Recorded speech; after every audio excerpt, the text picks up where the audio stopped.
Hello and welcome back to Pokemon SoulSilver, where today we're going to be getting at least one new badge, but also we're going to do a smidge more Voltorb flip. I did a bunch of it last night after stopping the stream. Got to get back there. Also did some poke walking with definitely my legs and not my arms. But there's a reason I want to show some Voltorb flip here. Also, the highest level I got to was level 7. But the thing is, now this is not the greatest of boards. There's no guaranteed safe spot anywhere here. But there are spots that we can guarantee we don't have to check.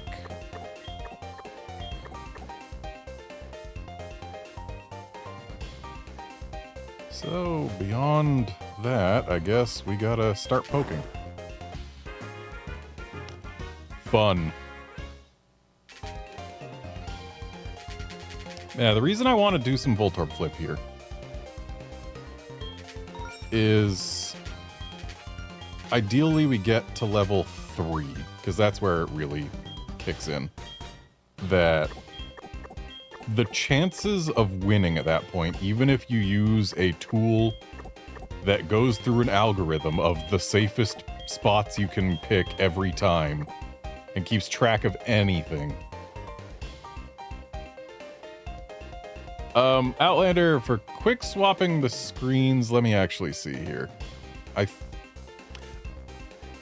No, because this is on a... It's on the second 3DS that I started using for this. So, like, my thing that swaps the sub and main screen is for what the system considers the primary 3DS. So I can make it so that the bottom screen of the one with Pokemon Ultra Sun is on top, apparently. But we're not going to be here for too long.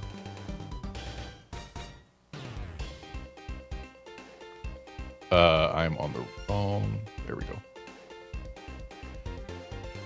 But yeah, once you get to level 3 Voltorb Flip, it becomes the case that you basically have a remarkably low chance of actually winning. And once you're at level 4 or higher, it's basically always going to end up you have to take a 50-50 at some point.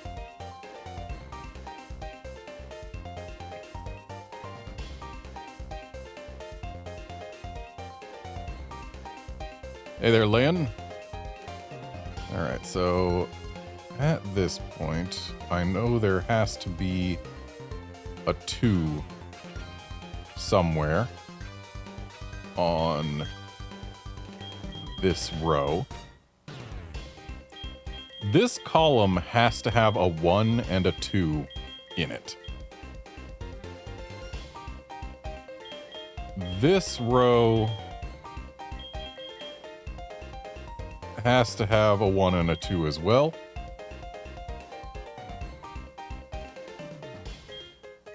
This row also has to have a 1 and a 2. So I've got basically no more information to go on.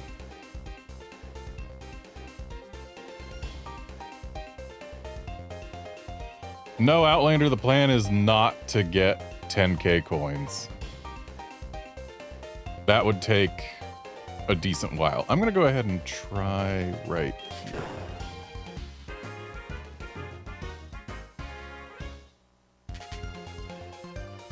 Well then.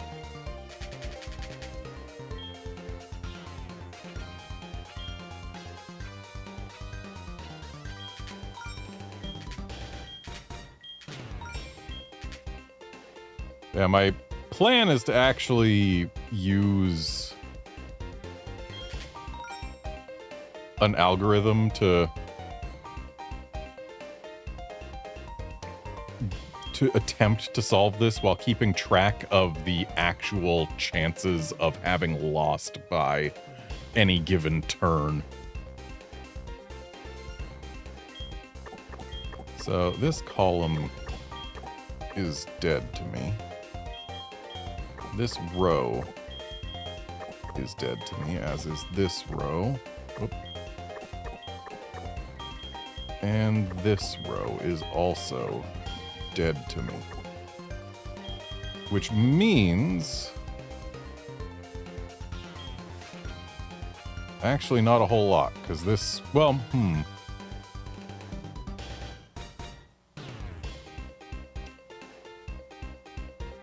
So this column could be a 3 and 2 ones. This column has to be a 3 and 3 ones. So this column's actually dead to me now. And this column has to have a 2 in one of these slots. So this is a fairly safe play.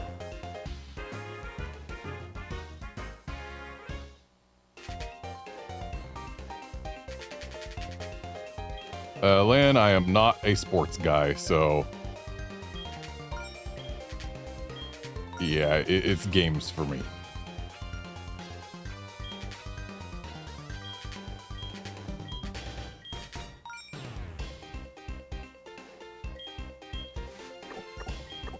Got a dead column here.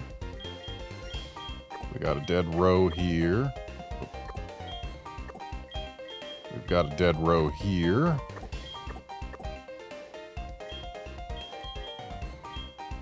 So there are 6 spots where value can be found.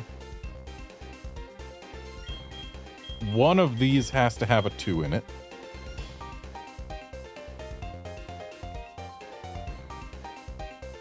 For this to have 2 Voltorbs and a 5 and a 1.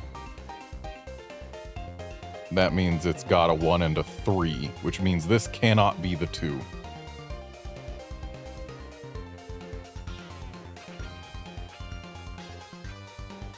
Either of these could be a 2.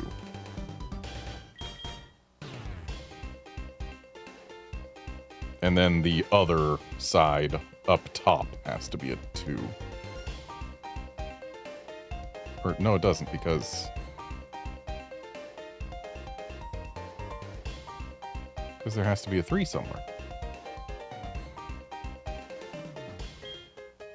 Where could there be a 3?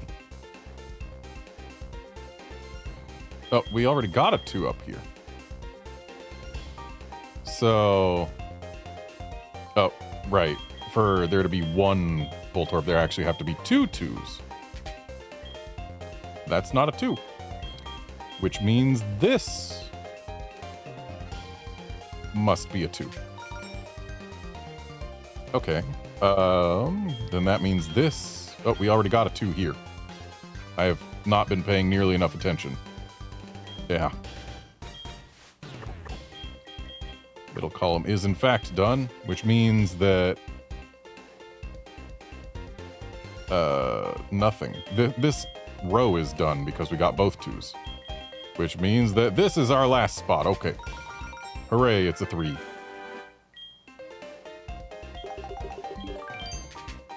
I was not braining good for that one. Anyway, I'm gonna whip out the algorithm just now.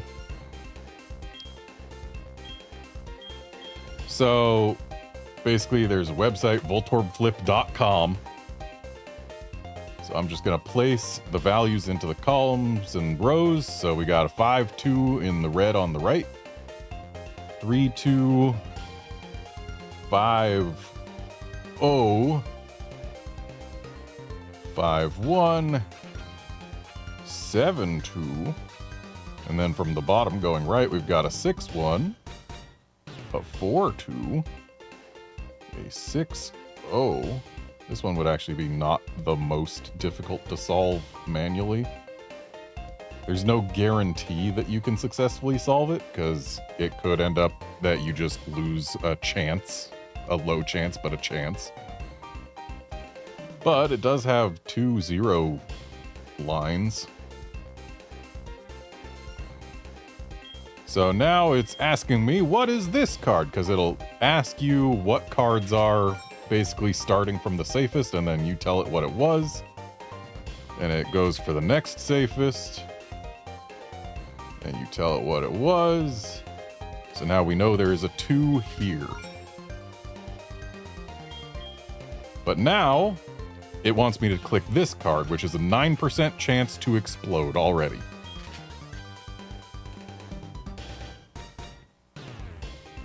And now it wants me to click this card, which is a 12% chance to explode. And now it wants me to click this card, which is a 33% chance to explode. So let's actually get some calculation done here. So there was a 9% chance, so 91% we don't explode. Then there was a 12% chance, so multiply that by an 88% chance we don't explode. And now there's a 33% chance, so we multiply that by a 67% chance we don't explode.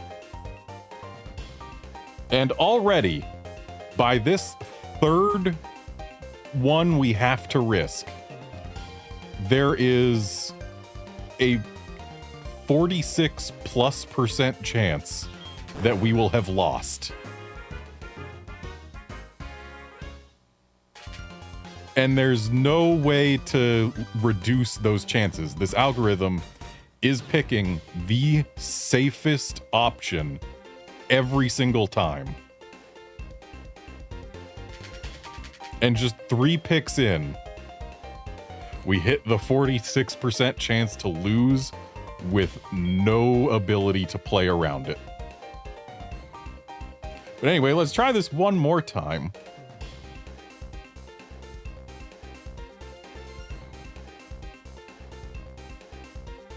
So we got a 6-1, a 3-2 again, a 6-2, a 5-2, a 5-0.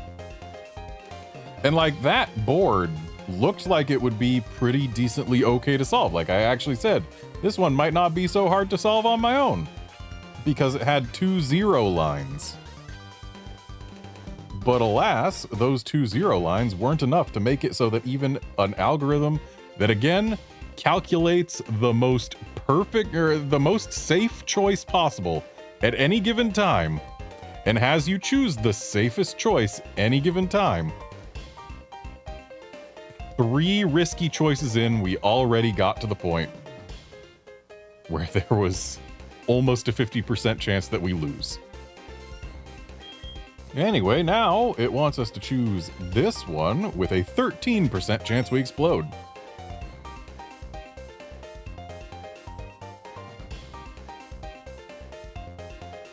And now we want to choose this one with a 15% chance. And I'm going to once again start calculating the chances that we have explode, or that we will explode by any given pick. So we've got 13% chance to explode, then a 15% chance. So already, our chances of surviving after clicking this are only 74%. Or surviving after having clicked it, rather. And now there's a 16% chance that we will explode on the next pick, which is this one. So let's get that added to the calculator. So by this choice, our chances of having survived to this point are 62%. And now it's making us make a 22% chance pick.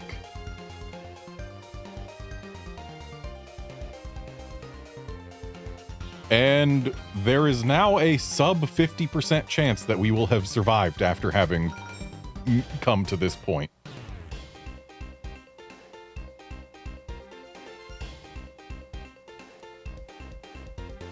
And now there's a 29% chance we explode by having chosen this one.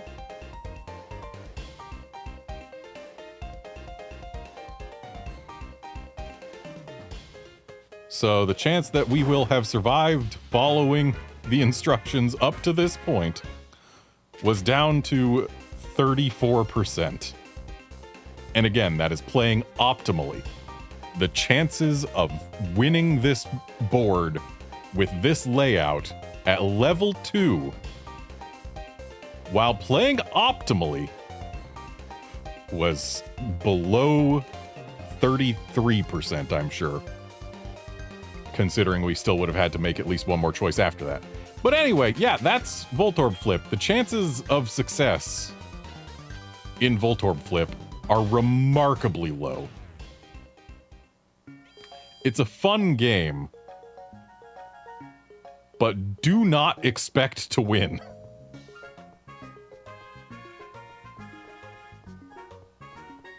Also, just for the record, we haven't fought Whitney yet. That's fine. We're going to. But between streams, I did come to this route early to try and look for a Yanma while I was grinding. Because I did grind my entire team up to level 18.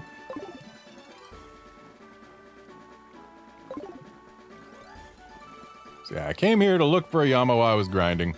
Skipped as many trainers as I could, but this kid was unskippable because he spotted me here.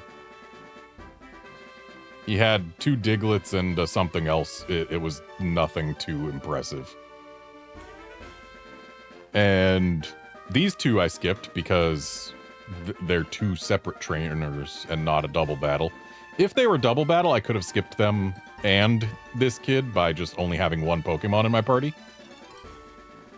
And then I had to walk past these 2, and then there was a policeman who accosted me because it was nighttime. This guy, I battled him off camera, but you would never have seen him on camera because he's a nighttime only battle. Anyway, I think today... Yeah, bug catching contest. So we need to use only one of our Pokemon for this. Nobody can put things to sleep, can they?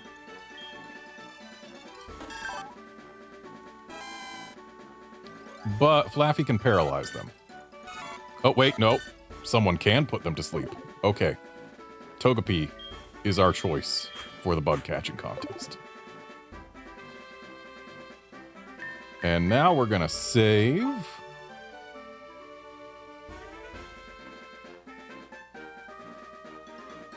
And we're gonna actually save, not just tell it to save and then have it ask, are you sure?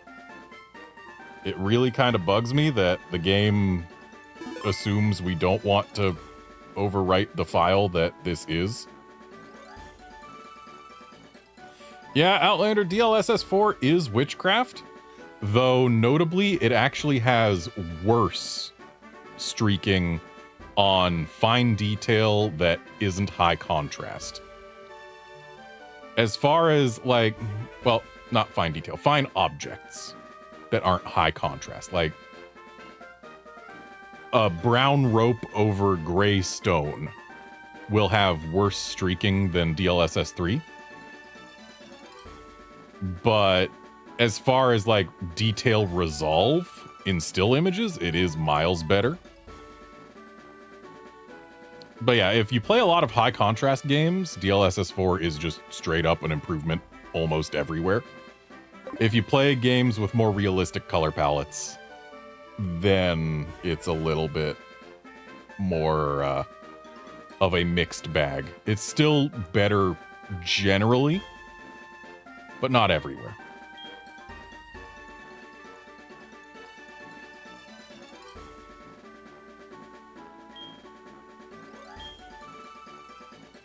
Okay.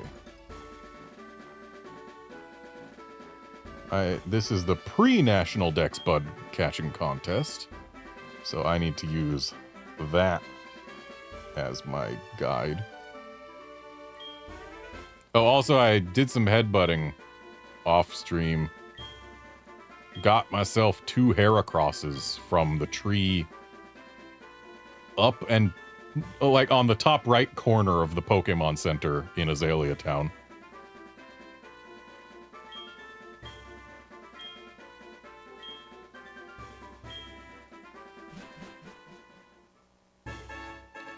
Boy Chick, I do not, yes, I mean, I do walk with my Pokewalker. I definitely do not just wave my arm around with it in my hand. Nope, I don't do that. That would be weird. So, that's a Pinsir. We could already try to win the bug catching contest with it.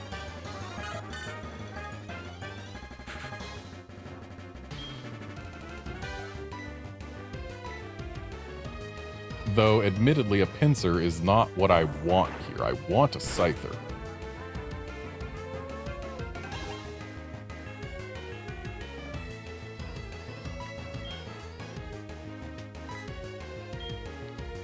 We've only got 20 Park Balls, so let's...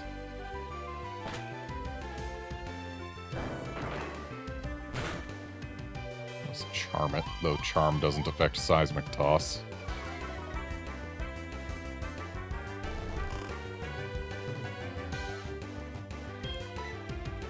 Alright, get in the ball and stay in the ball. Sorry, sport balls, not park balls.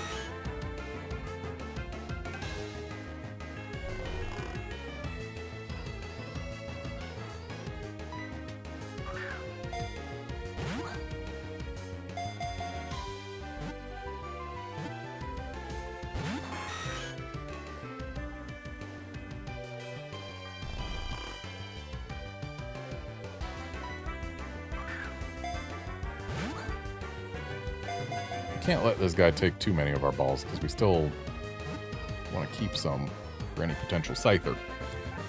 But there we go. Now we've got a potential win just sitting right here.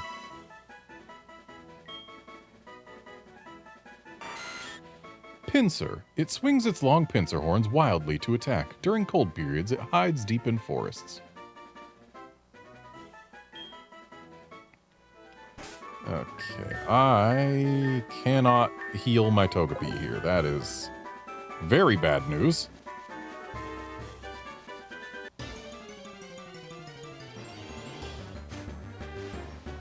But we did save before the bug catching contest, and I am absolutely willing to save Scum in order to win. This Weedle's too high level. I was not paying attention to... I wanted to extrasensory it, not run. Well, that's a problem. Hey, look. Problem solved. We don't have the Pinsir anymore, but that's fine. I don't need a Pinsir. Because Pinsir is a Kanto Pokemon. Disgusting. We're all about Johto Mons here. And Mons that evolve into Johto Mons.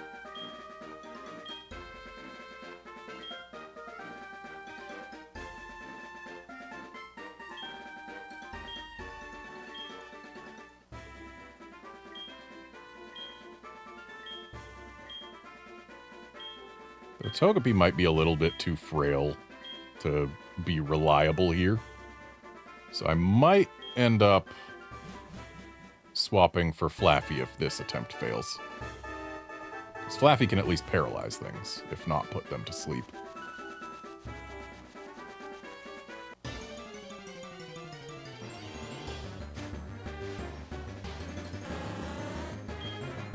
We don't want to fight it, or we don't want to Beedrill Leap.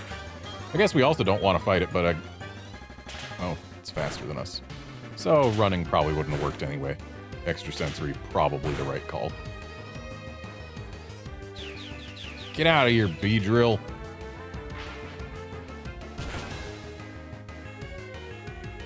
It didn't get out of here.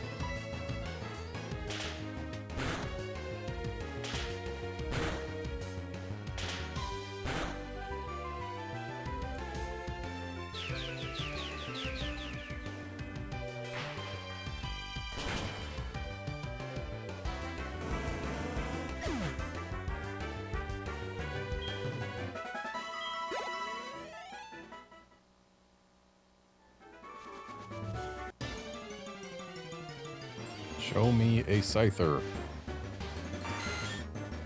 It's a level 14 Pinsir. That's almost guaranteed to win. But it's not what I want, so... I'm kind of surprised we managed to run.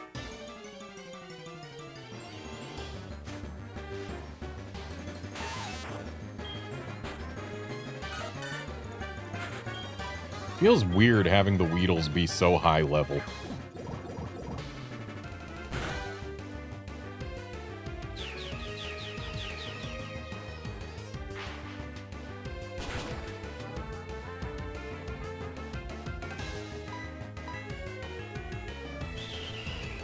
Thankfully, the Weedle that is faster than me decided to slow me down instead of taking another shot at poisoning me. I wish I had a smoke ball for this. Being able to just run for free would be handy.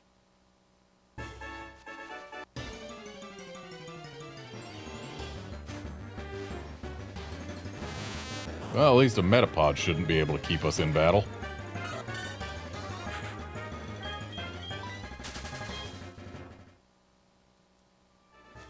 Also, Beedrill and Pinsir are both 5% encounters, as is Scyther, the encounter I actually want.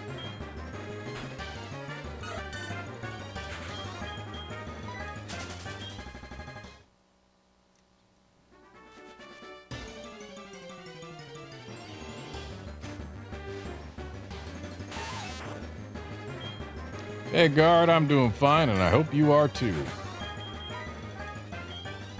Seriously, a level 12 Weedle outspeeds me? And it got the poison. Of course it did.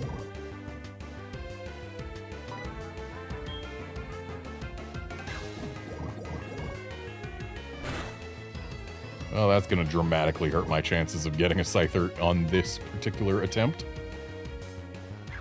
You know what? That Weedle, despite being 6 levels under us, was going to town on my poor Togepi.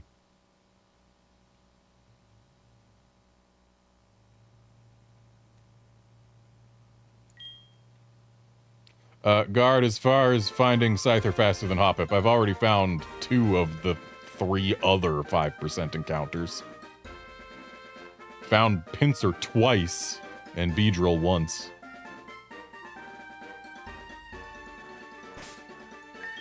So Togepi has proven to be too slow. But its ability to yawn at things is helpful.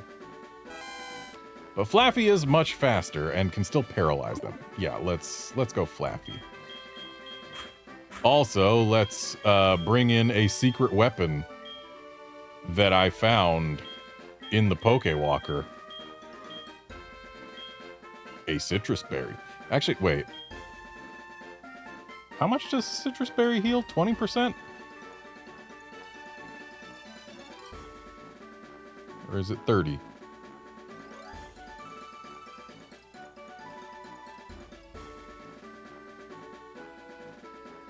Let's find out, because that's actually important, because it might be a waste to use citrus instead of Oran.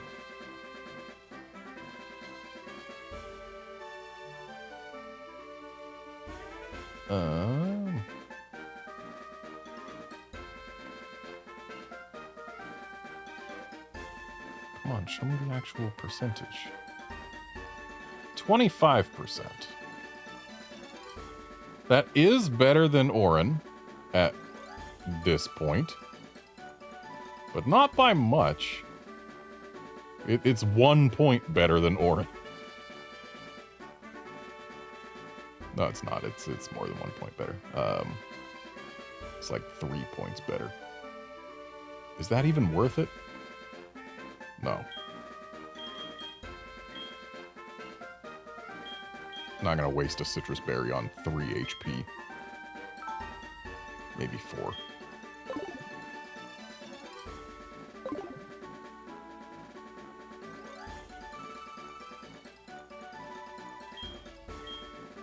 Wait, I need to save before I go in.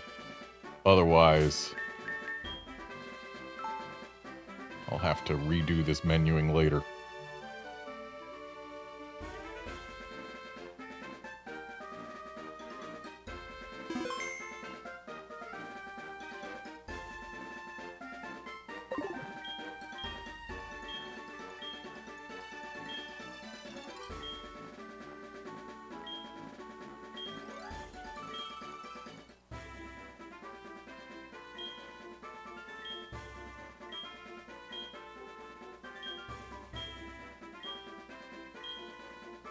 Okay, 20 minutes to find a Scyther.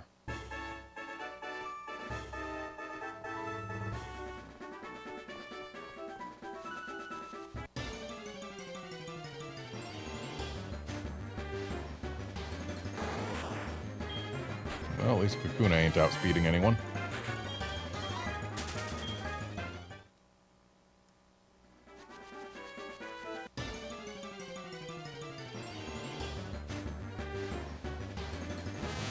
Metapod also ain't outspeeding anyone.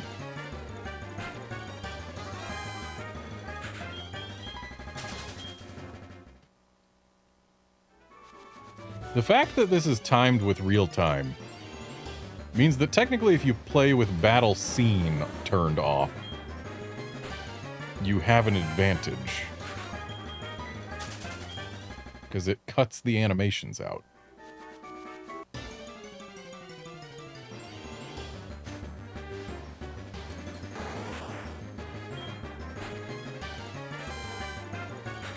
Something to keep in mind for if I need to take another attempt.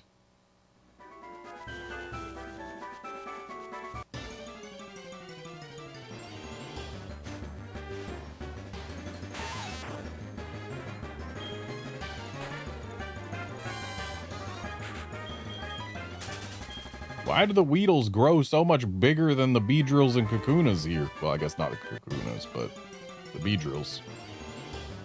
Beedrills cap at level 15, the Weedles cap at 18. Kakunas also cap at 18.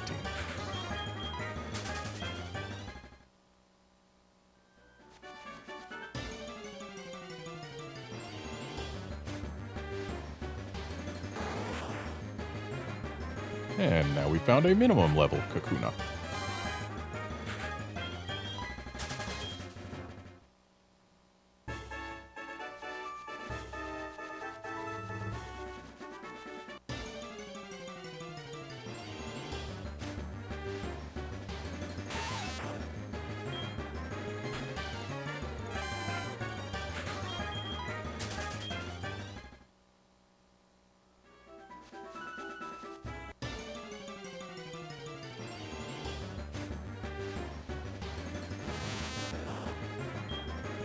Okay, so with the exception of that Beedrill, we're staying solidly on the 10% plus encounters.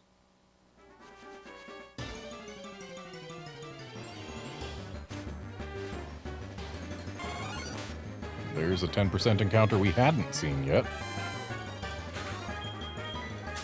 But which I don't want. Literally the only thing in this entire place that is of any value to me is a Scyther.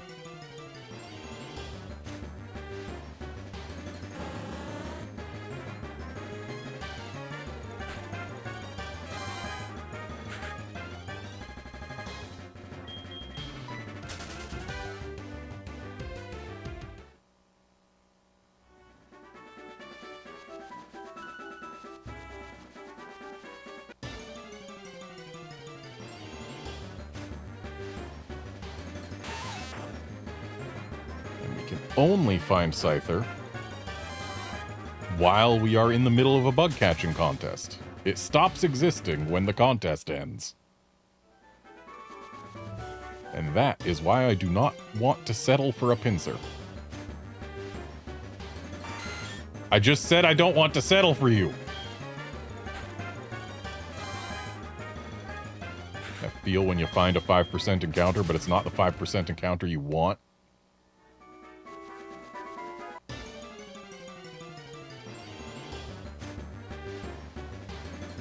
That feel when you find a 5% encounter, but it's not the 5% encounter you want. At this point, there are 3 encounters that we have yet to find here. Butterfree, another 5%. Paris, a 10%. Okay, now there's only 2 encounters we have yet to find here. They're both 5%, and one is my actual target.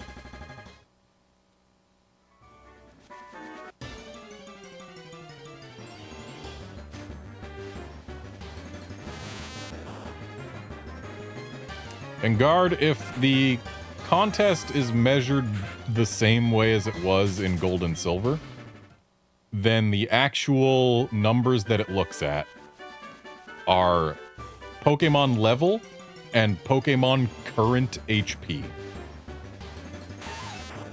Not even max HP, current HP.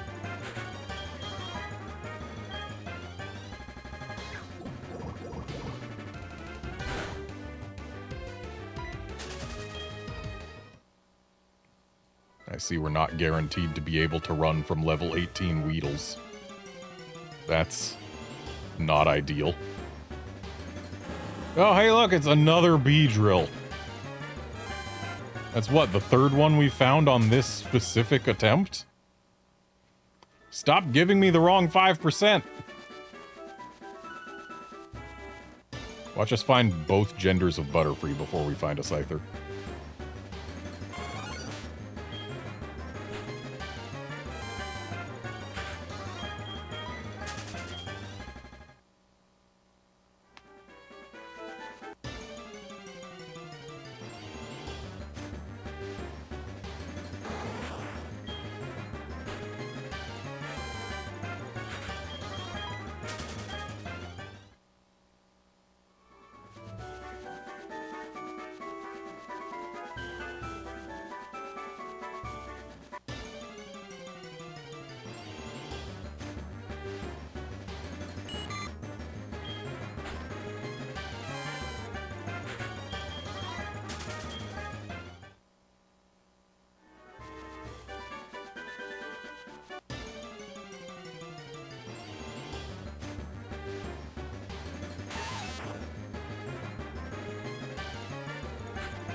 I think I just pressed the reset button because on my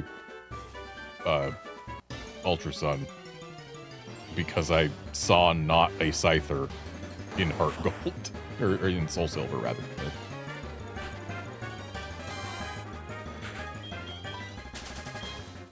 That feel when I'm cycling encounters on 2 games at once. The wires can get crossed. Hey, look, it's another wrong 5%. If what I cared about was just the Sunstone and not also the Scyther, then I would consider a Pinsir. But I need a Scyther. 'Cause how else am I to get Scizors native to this game?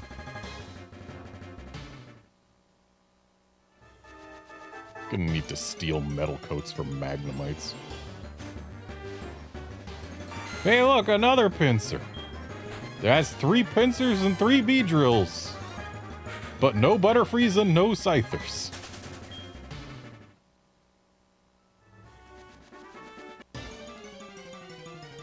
Guard, I agree. A shiny should auto-win the catching contest, but thankfully we probably don't have to worry about that.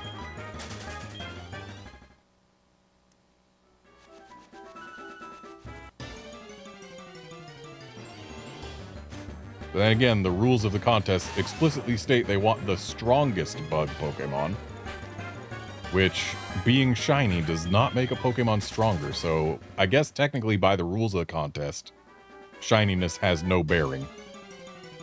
It's not about rarity, it's about strength. Hey, there's a Scyther! We found it before a Butterfree! It's a male, but thankfully we have Dittos. Well, we have a Ditto. Anyway, let's Thunder Wave it.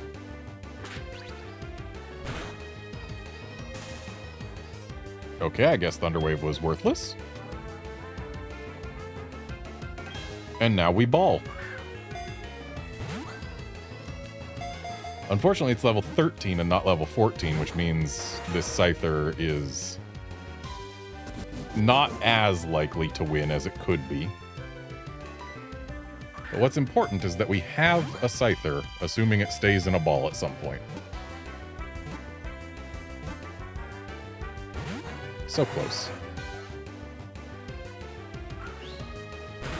Oh, please, use False Swipe.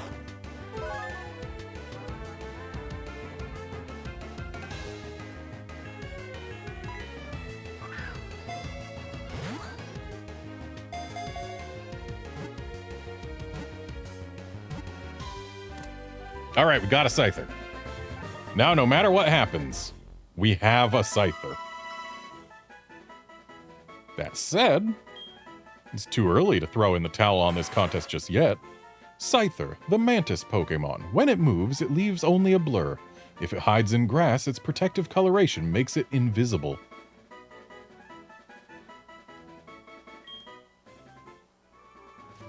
So, until time runs out, let's keep looking to see if we can find a level 14 Scyther.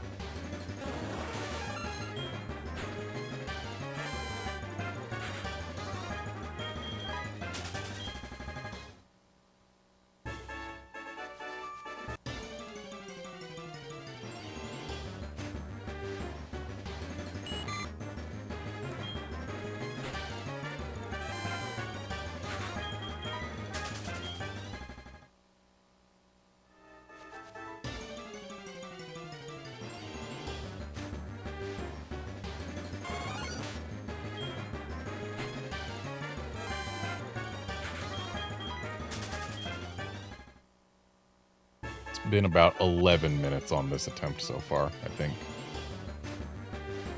I wonder if there's a way to actually check.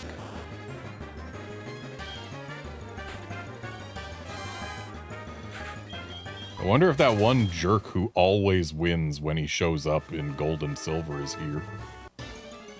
Let's go that direction and see.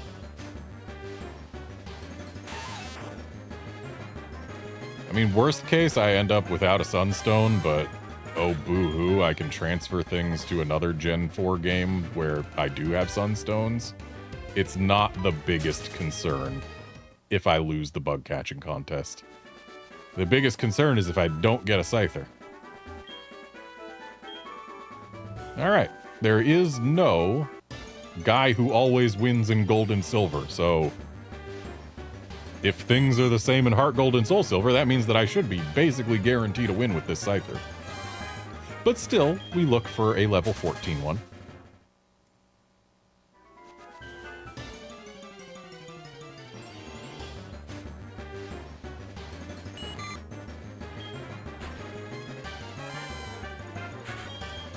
Assuming each level is equally weighted, that means we're looking for a 2.5% encounter.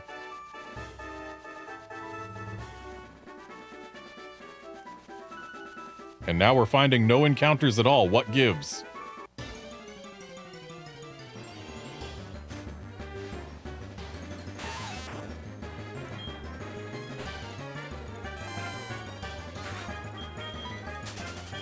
I think that's the longest I've ever run through grass without getting an encounter in this game.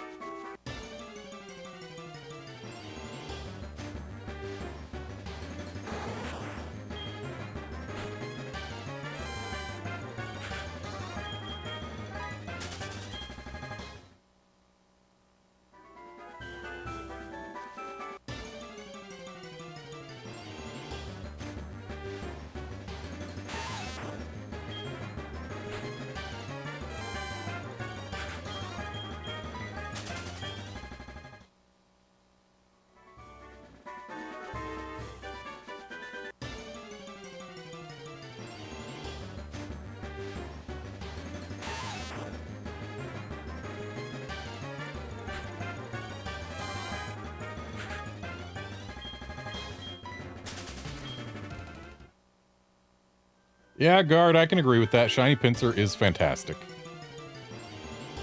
Pretty much any shiny that turns blue is gonna be a shiny I like.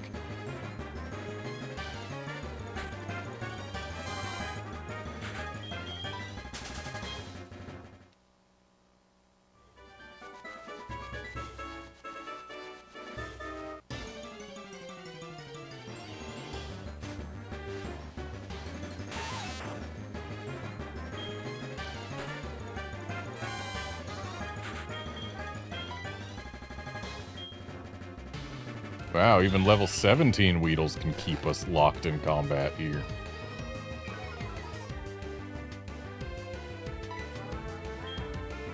Now that it's used String Shot twice, I don't think we're really going to have a very good chance of running no matter what we do, so.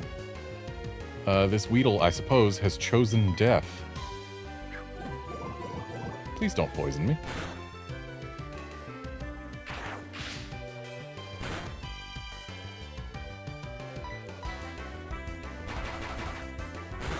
Oh no, it ate my berry! Or, no, it didn't. Did we... Our berry didn't actually get brought in with us, I guess, because items aren't allowed here, so... I suppose that extends to held items. Good to know. It would have eaten my berry.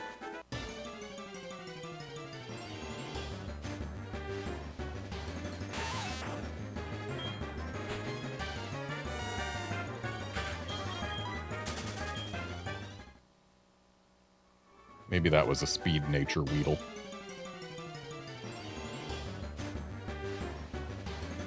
Oh, hey, look, another... Oh, the berry was used on the Scyther. I wasn't paying attention. Yeah, we got another wrong 5% chance. And actually, this Beedrill being level 15 might have a real chance to win the competition. But it's not a Scyther, so I don't want it. And that para should... help us run from it. But being at 3 HP, I think it's time to stop looking. Can we end this early?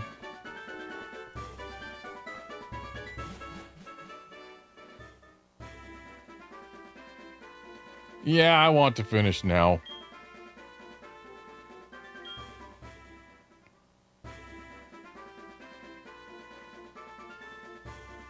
We will now judge the Pokemon you've caught. We have chosen the winners. Are you ready for this? Placing third is the bug catcher Benny, who caught a writhing Butterfree. I wouldn't describe butterflies as writhing, but okay. The score was 282 points. Placing second is the Pokefan William, who caught a wriggling Paris. A Paris beat a Butterfree. Interesting. The score was 324 points. This bug catching contest winner is Garnet, who caught a whopping Scyther. That's right, I'm the winner. The score was 344 points. Garnet, the first place finisher, wins the Sunstone.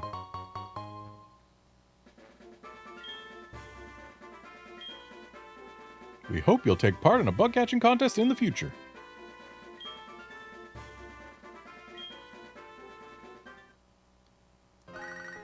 All right.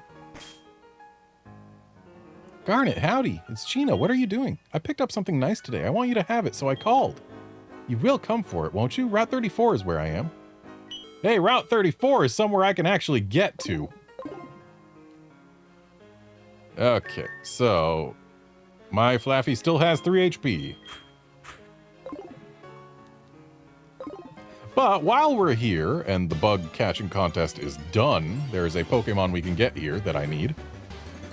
And there it is. And that one is exclusive to daytime, so... yeah, I've only got another... oh, gee, only 3 hours and 40 minutes to find them.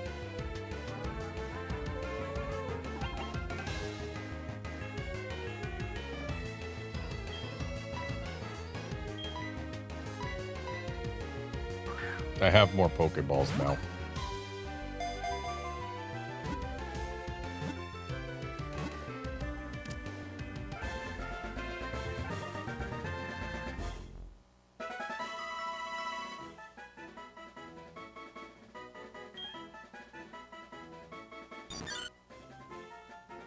And I just real quick need to check and see something.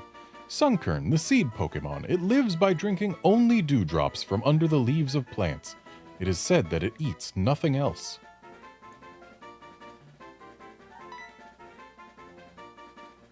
And yep, Sunflora can only be obtained by evolving Sunkern, so I need to grab another one so that I can evolve it. It's a 25% encounter, so my chances of finding one are fairly high.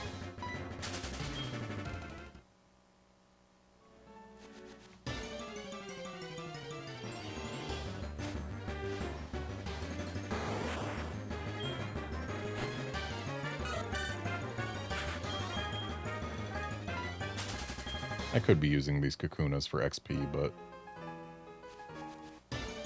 I'm not here to grind.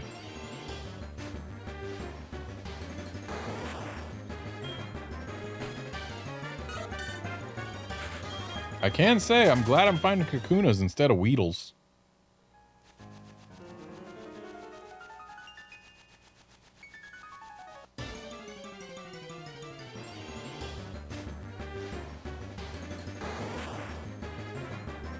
Yeah, Guard, I'm more interested in getting a Blossom than getting a Sunflora right now.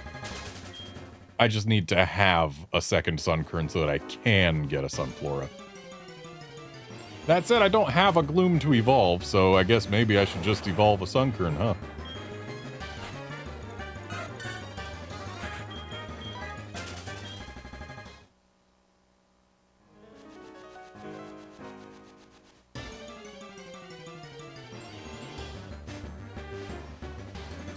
There it is.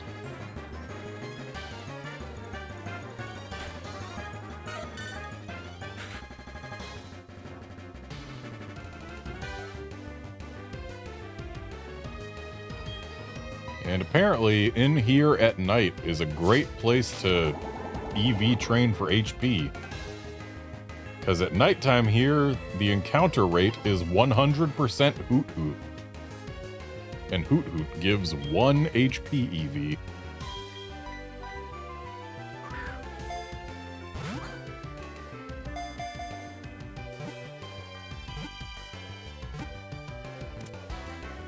Alright, we got our 2 Sunkern's.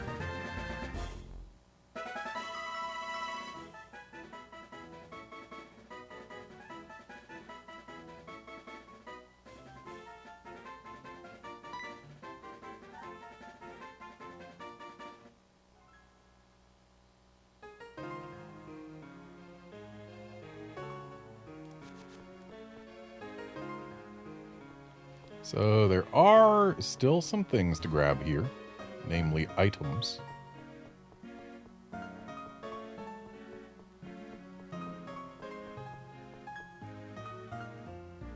Didn't press the A button, but okay.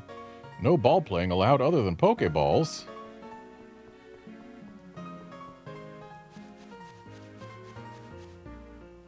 Oh, can't get that. Ooh, a Soothe Bell. That is big.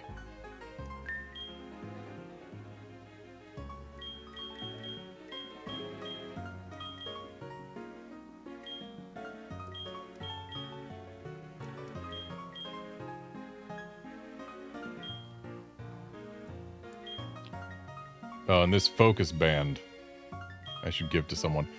That thing came from a Pokewalker Octillery. Let's give it to Zubat. Why not?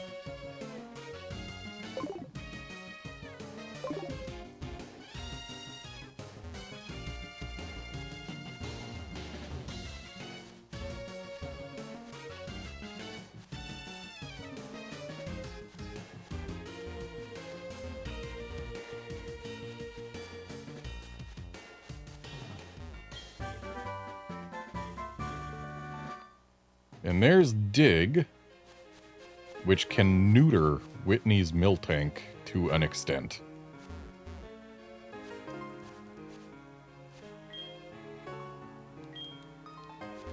I actually do not need to headbutt any more trees in this entire run.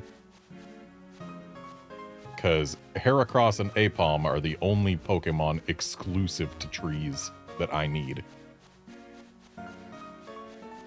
There are some Hoenn and Sinnoh Pokemon that are exclusive to specific trees, but I don't need them because they're not from Johto.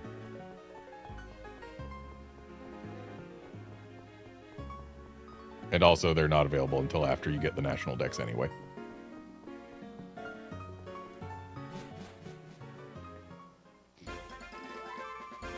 Anyway, we gotta get ourselves back to Golden.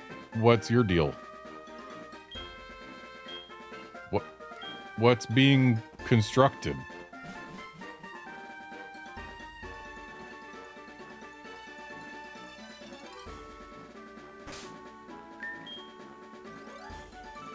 All right, we're not here. to grind, but I don't have to avoid the trainers on the way back. I'm practicing my fire breathing.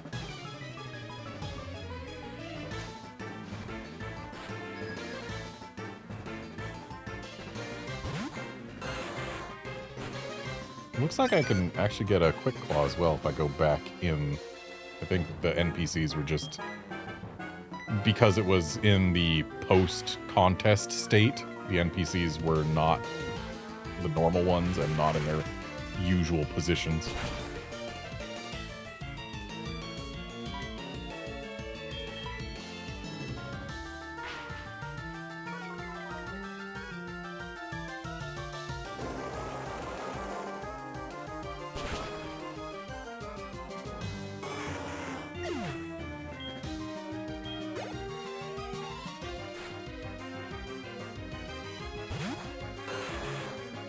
Also, this Wooper is going to leave the party as soon as it hits level 20 and evolves.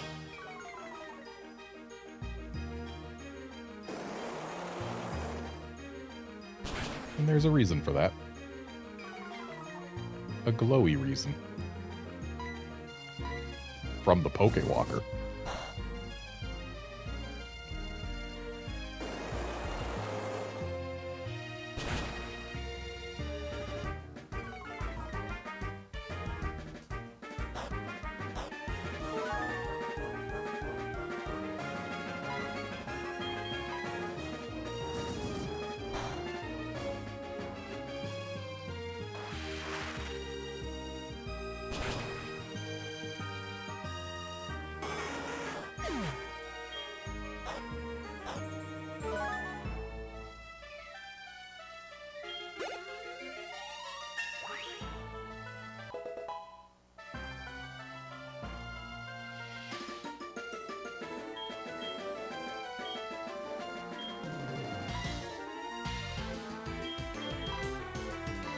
So Mudshot is special.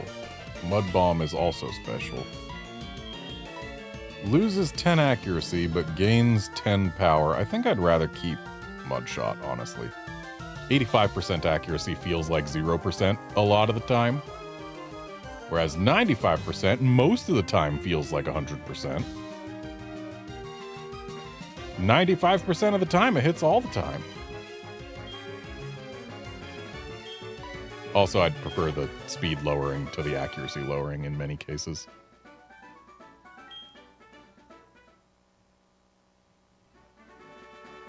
Mostly I breathe fire, but want to exchange phone numbers? I guess.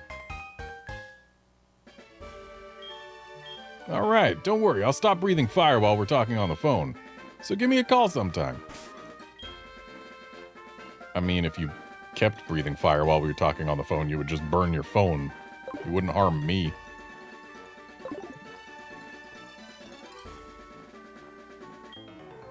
Behold my dexterity and grace.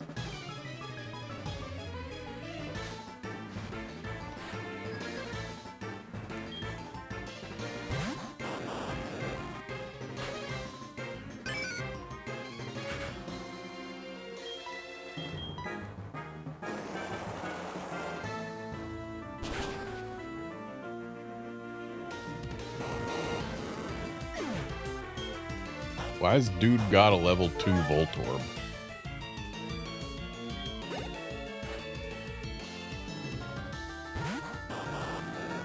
Why has dude got a level 6 Voltorb? I guess because a level 6 Voltorb still outspeeds a level 19 Wooper.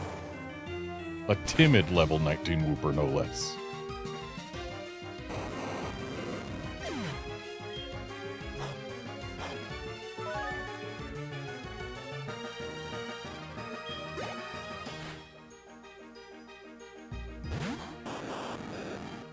Now, level 10 Voltorb, we're getting more in the realm of levels we see on this route.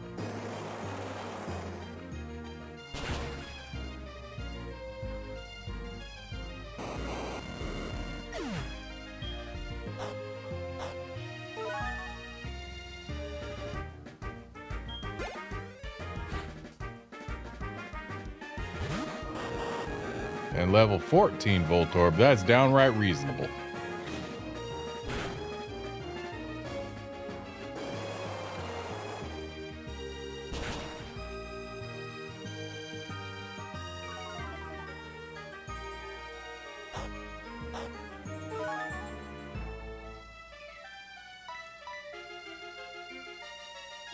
I see it has chosen to do actually nothing on its last turn alive.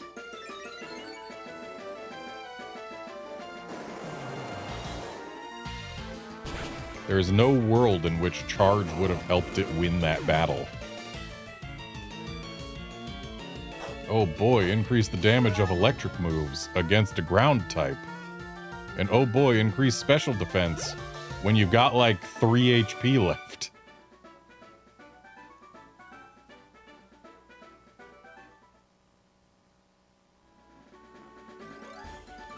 You're the best I've ever battled.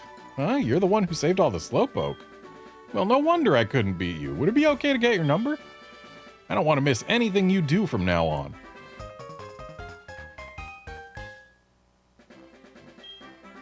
Wow, gee, thanks. Now I can call you anytime, whether anything is up or not. Please do not call me when nothing's up.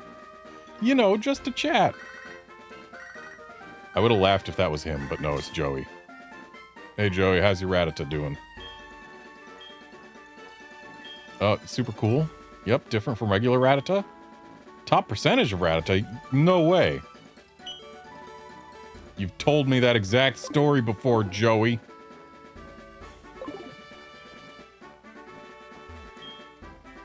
Music on the radio changes the moods of wild Pokemon.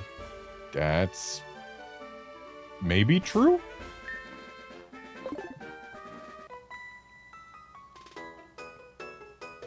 My boyfriend's weak, so I can't rely on him.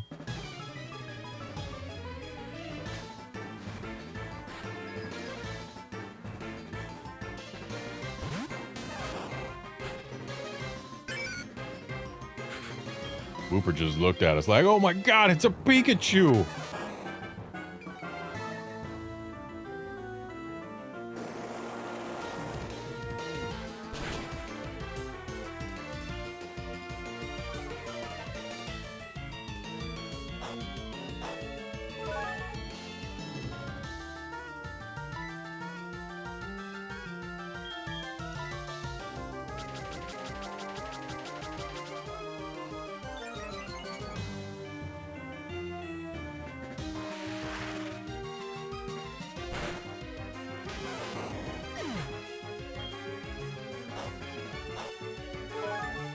Yeah, Califor, Brooke's a little harsh there.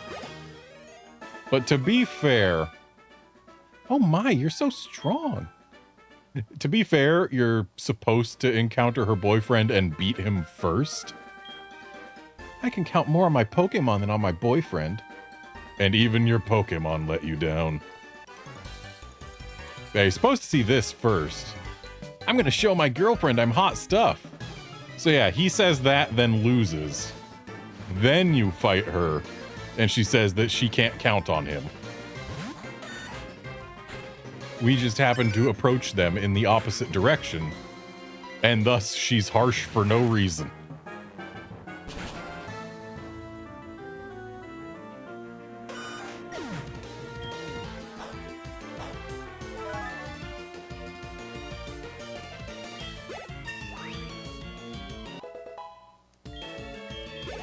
So that should qualify us for a Quagsire right there. Hey, look, it's Peekaboo. I was gonna swap to Flaffy, but let's not on second thought.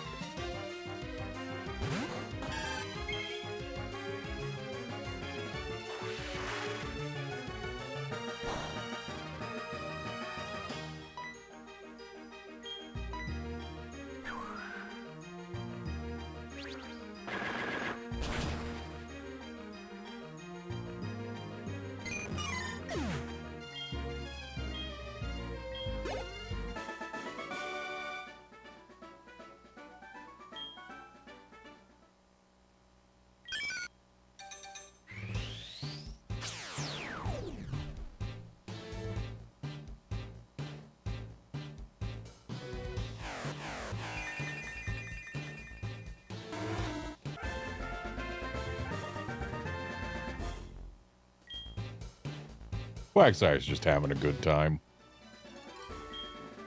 I was humiliated in front of my girlfriend. Yeah, I'm pretty sure you were humiliated by her words before I even started the battle there. Anyway. I should wait before we access the PC. Gotta steal this here shell bell.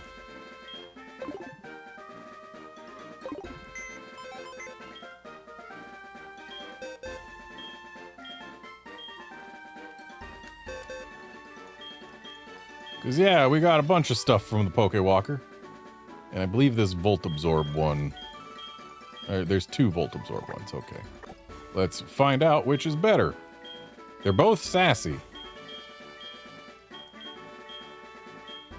So, which sassy Volt Absorb Chinchou is the one that I want to keep?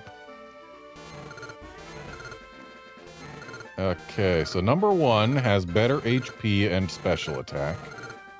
Number 2 has much better special defense and worse speed. So, number 2 only wins on special defense. I think we keep number 1.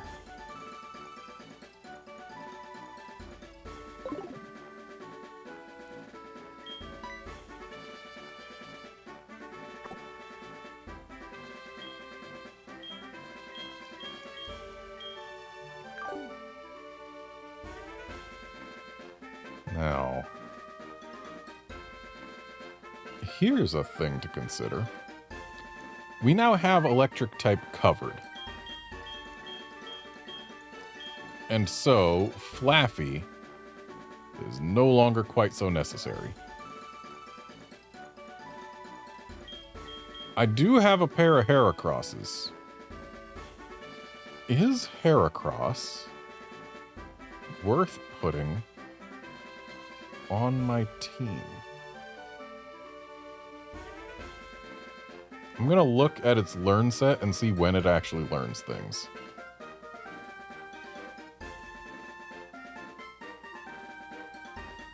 Because, as is, its moveset is not stellar.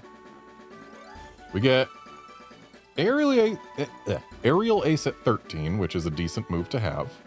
Brick Break at 19, which is actually a quite good move that we'd be keeping until 37 when we get close combat.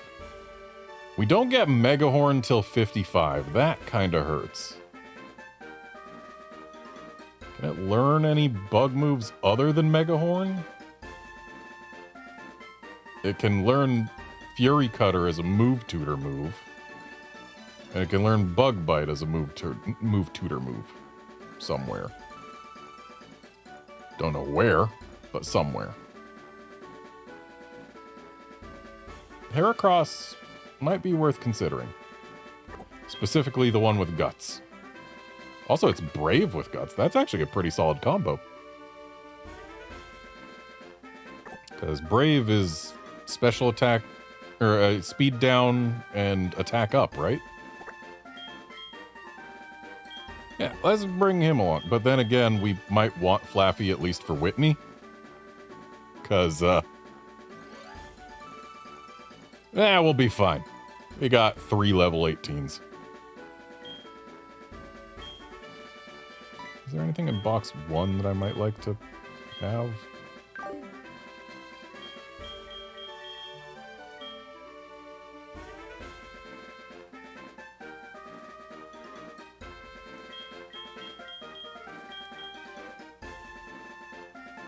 I mean, Murkrow exists. It's not fantastic before it evolves, and I'm not going to evolve it. So I guess I shouldn't be considering using it as a flying type. Just need to get Togepi to evolve, you know? And we also have Zubat to fly with. Beyond there, like, Magby evolves into Magmar at level 30. Bold is a pretty decent nature for it, though. And Docile is a neutral nature, so... We would have good options if we wanted a Magmar, but I don't. So I think I'm going to lock in our party as is or Whitney. And I'm just gonna... Oh, this is a Technician Scyther. And yep, it's in a Park Ball. Which means we're going to need to do some breeding shenanigans to get it in a Pokeball. Or to get a new one in a Pokeball. But this one's male, which means I believe it doesn't pass down its ball in this generation. Also, I don't believe anything passes down its ball when bred with a Ditto in this gen.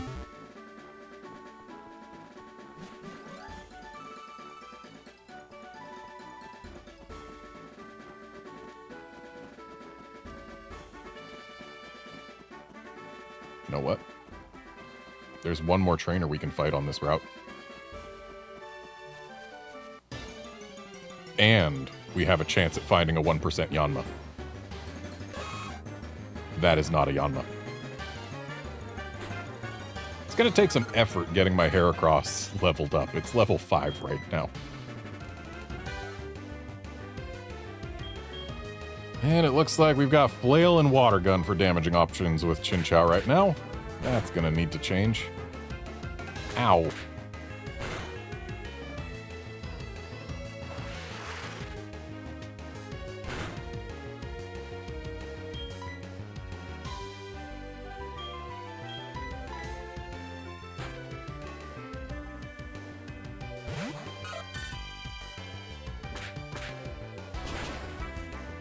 Right.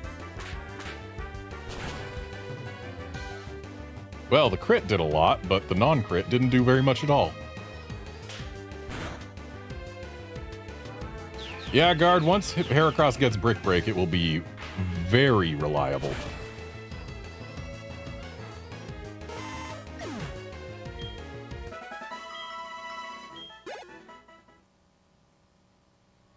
And if I can find a Flame Orb for it, that would be fantastic.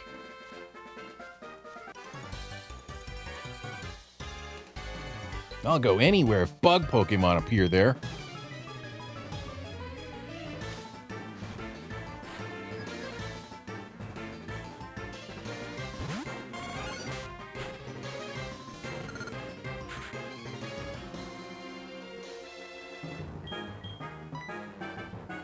So good news, with the level that this Chinchou came at, the only thing we missed out on was Bubble. Which I would rather have Water Gun. Because it wouldn't be until later generations where Bubble became just a strict upgrade over Water Gun.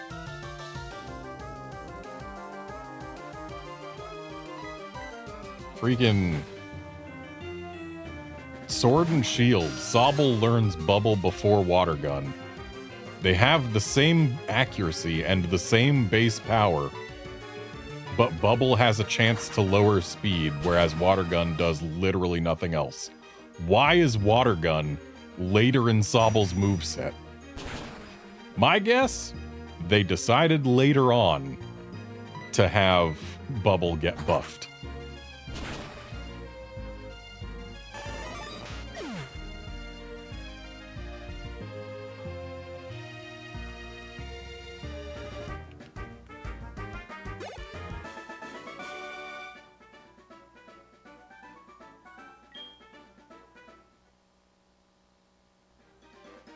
You'll trade phone numbers with me, won't you? This kid would tell you about swarming Yanmas. If I feel like battling again, I'll be sure to give you a call. Garnet, howdy, it's Todd. How are you? My Psyduck is looking more and more like me. It's getting cuter. And you know, now we can KO Ditto easily. I should challenge the Goldenrod Gym. See you later. Ah, Bubble does split damage and Water Gun doesn't. I suppose that is a reason.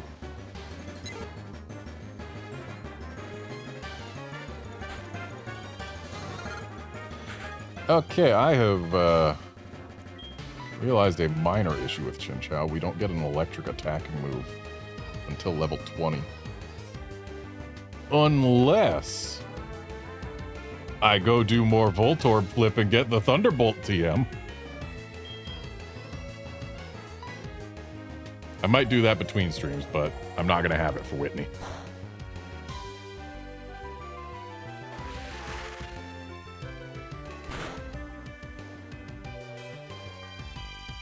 Let's go ahead and swap.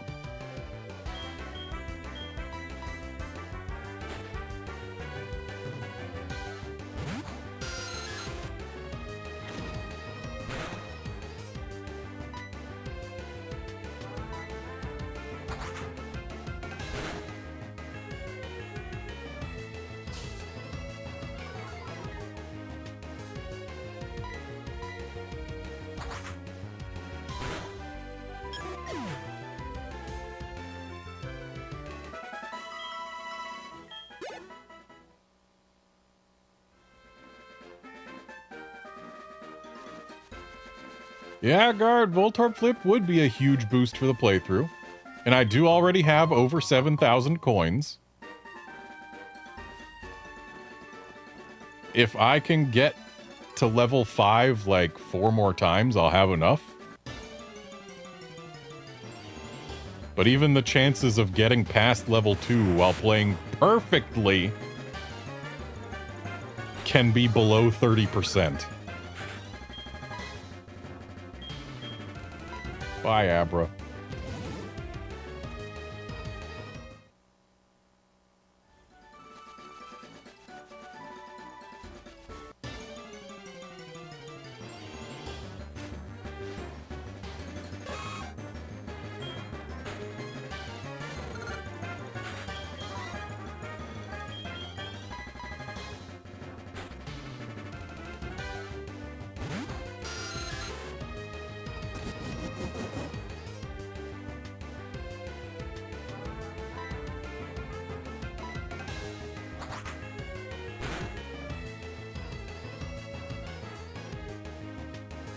His Nidoran really wants to focus.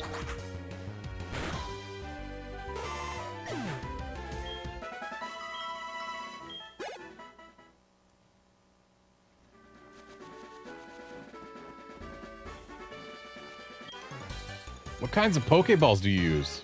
Pokeballs.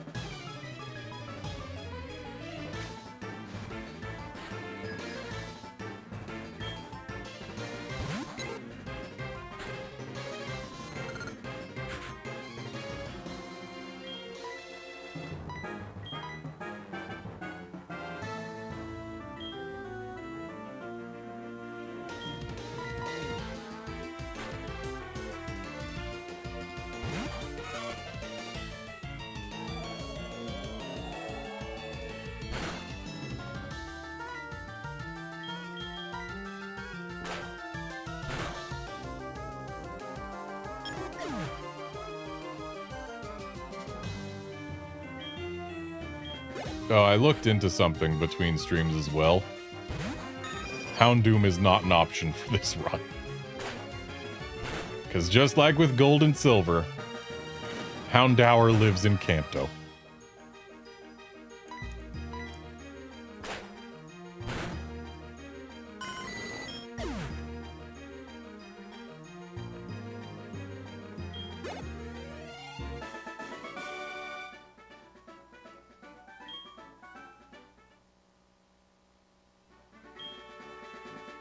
Some Pokemon flee right away. Try catching them with Kurt's fastball.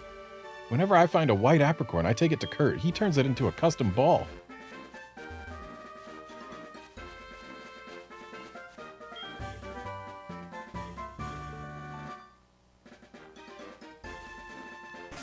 Let's actually take a look at our TMs and see if there's anything useful we could teach to anyone.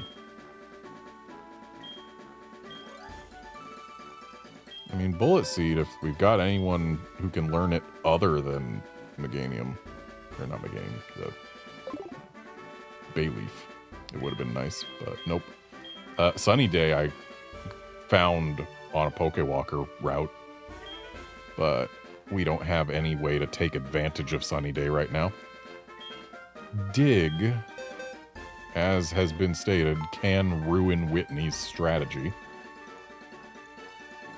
But only Furret and Heracross can learn it. Heracross has the attack stat to make use of it going forward. We're going to keep Heracross going forward. But Heracross ain't high enough level to help with Whitney. And there is no way I'm going to be doing all that grinding on stream to get there. Which means Heracross does not get to dig today, that's for sure. I don't believe anyone's gonna be able to rock tomb effectively. Yep, that's only Heracross. Roost, we don't really need. Payback. I mean, Payback can be very strong. Zubat is our only Pokemon that can learn it. I feel like Zubat's more likely to go down in one hit than basically anyone else. Especially to a rollout. I don't think it's worth teaching Payback. Not right now. And thus are we out of moves to really consider teaching, because U-turn ain't really going to be helpful when what we're trying to get is value.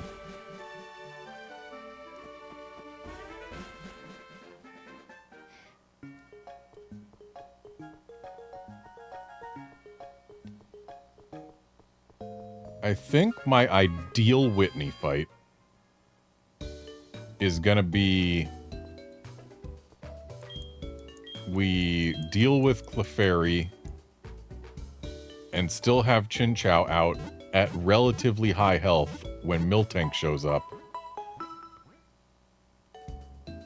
so that I can use Thunder Wave.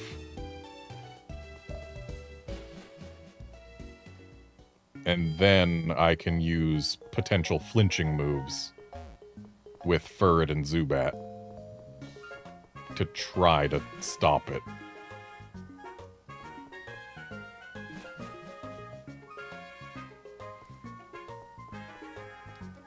Oh, what do you have?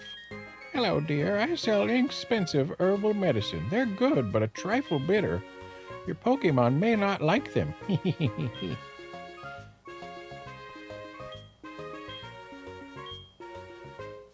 Older and better of the two haircut brothers.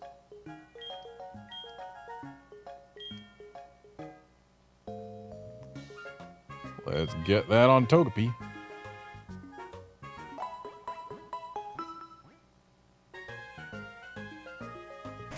And now I'm going to do something that I will save scum if it doesn't work out.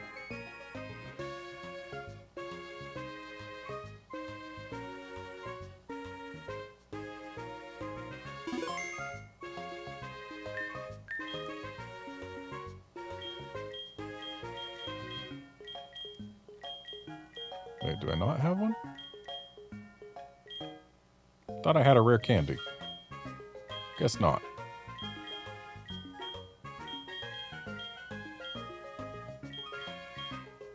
Oh well. So I guess I won't do something that I will then save scum. I was gonna see if I could maybe evolve Togepi by just rare candying it. Ah, the Name Raider has an interesting house. And I believe we aren't allowed to get the squirt bottle until... Apparently there's an odd tree on Route 36. They say it dances when you water it. Oh, of course not. This is a flower shop, so we do have watering cans and things like that. But I cannot let you have one. It's too dangerous. Well, maybe if you manage to defeat the Goldenrod gym leader, it might be okay.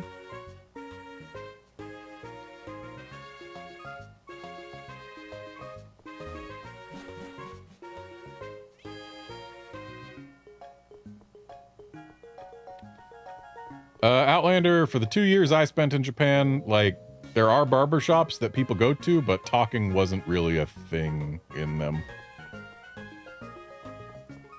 You just wait your turn, and when it's your turn, you get your hair cut.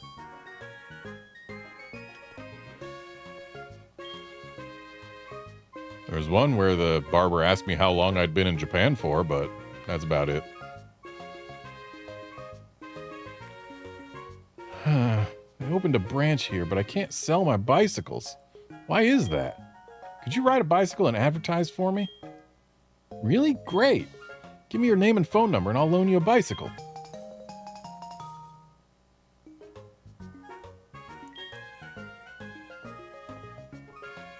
The reason this guy can't sell bicycles is he's so far off the beaten path.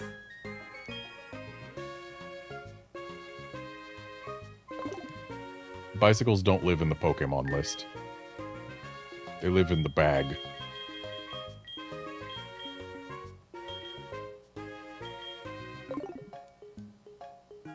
Wait, what? Right, we can set up to 4 things. But I want only the bicycle set. Because that way, I only have to press Y instead of Y and then a direction. Whoops, accidentally barged into someone's house. Hello, who are you? If you treat your Pokemon nicely, they will love you in return. Oh, let me see your Pokemon. You should treat it better. It's not used to you. Okay, but what about my Togepi? Is my Togepi used to me?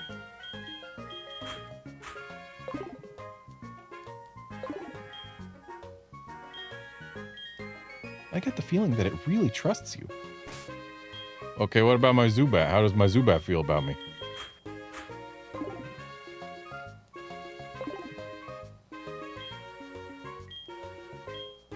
It's friendly towards you. It looks sort of happy.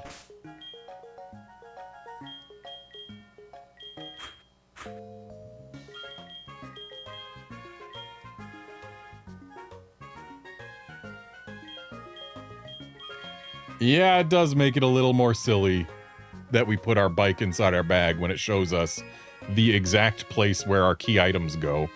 And it's just that tiny little segment of the bag highlighted in blue. Yeah, that'll fit a bike.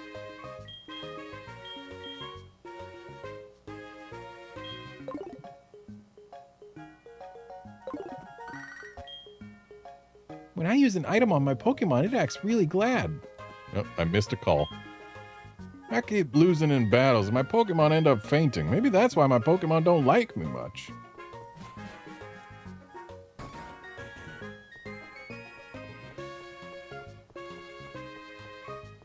So I actually do need to visit the department store here. For healing supplies, if nothing else.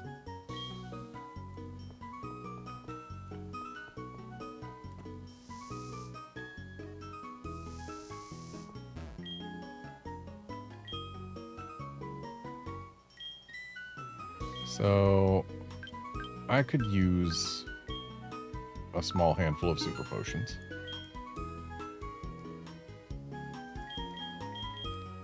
As well as a few revives.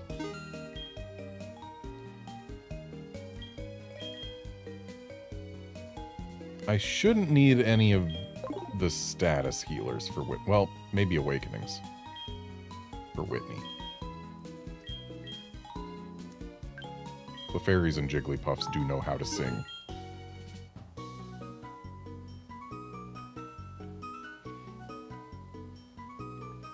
Ah, yes, you could put bikes in special item Pokeballs called capsules. And a corporation could make said capsules, yes. While we're at it, maybe we should make capsule houses.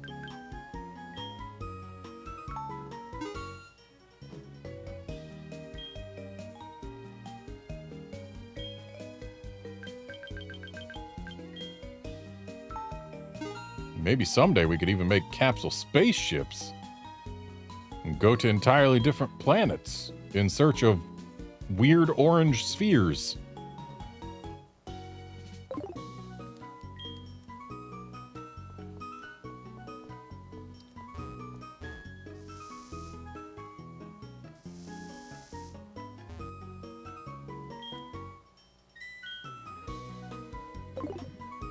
Alright, don't need anything from this guy.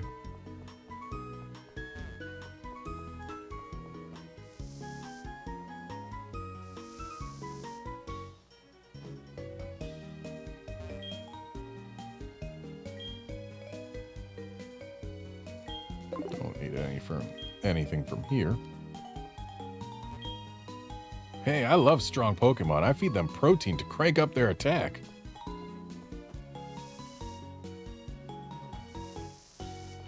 Guess that guy's all about gains for his Pokemon. Okay, so Flash is cheap. Protect could actually allow us to break rollout. Don't care about natural power. Don't need false swipe. Don't need light screen. Reflect could be helpful against Whitney. Solar Beam would let us take advantage of Sunny Day.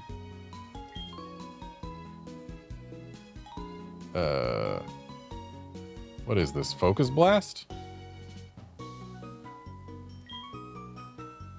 Thunder. Fire Blast. Blizzard. Hyper Beam.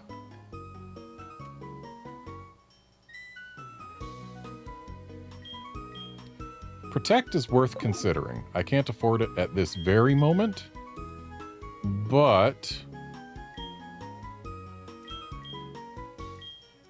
now I can. Thanks, Pokewalker.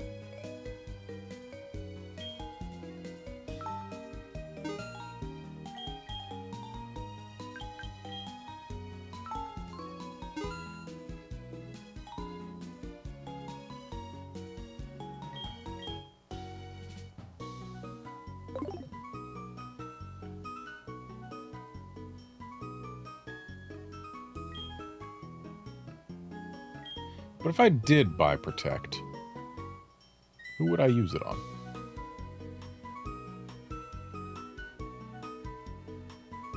It would have to be someone who I would expect to actually last a few turns with Miltank. That basically just leaves August. And as far as August's moves go, we've got Headbutt, Razor Leaf, Synthesis, and Poison Powder? Would I get rid of any of those for Protect? I don't think so.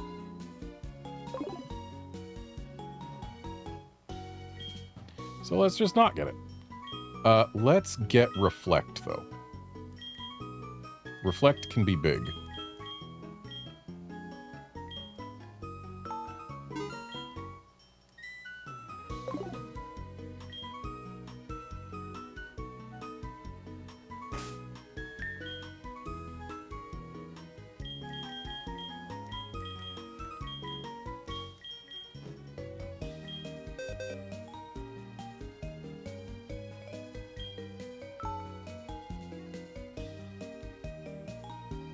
But only 2 of our Pokemon are able to learn it.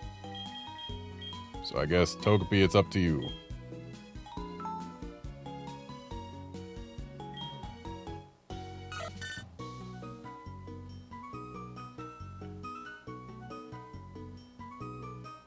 Reflect ends after 5 turns. Charm lasts forever.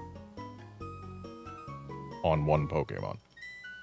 Assuming I put Togepi out in front of the Miltank, Charm is the better move to use. It lowers attack by more, and it lasts for as long as the Miltank does. If I put Togepi out before the Miltank, then Reflect will have greater value.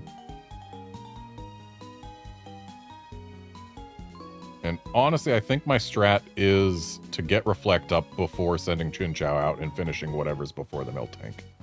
I think that's the strat. So yeah, let's learn Reflect over Charm.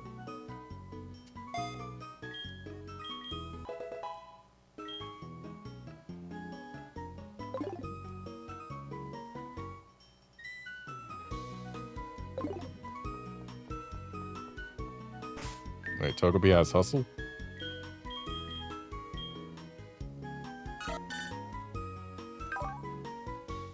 Ah, so it does.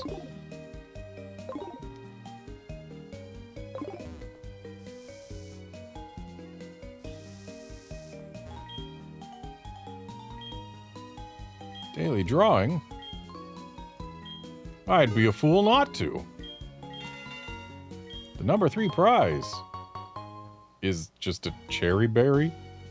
That's not a great prize for number 3. And number 3 prize is the worst prize.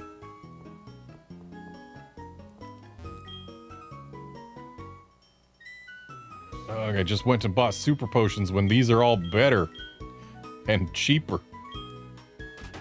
Well, I guess the waters aren't better. But lemonade is half the price for more healing.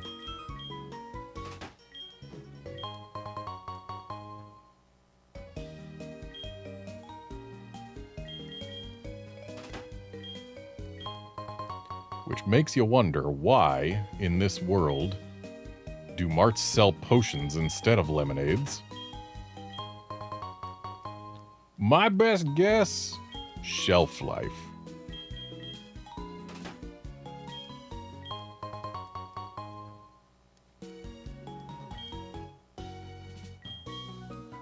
Though notably, in the Japanese version, if memory serves, these are fresh water, cola, and ramune. So the lemonade is still a soda in the Japanese version. And thus, drinking a whole lot of it definitely ain't healthy.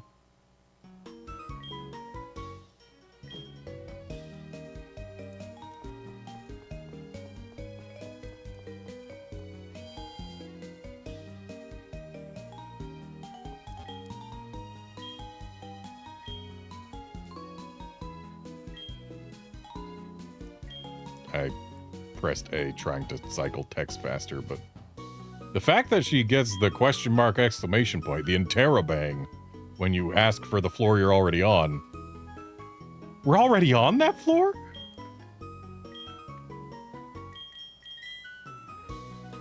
No, we haven't gone to the basement. We should go to the basement. I don't think there's anything of value we can get there, but we can sure as heck look.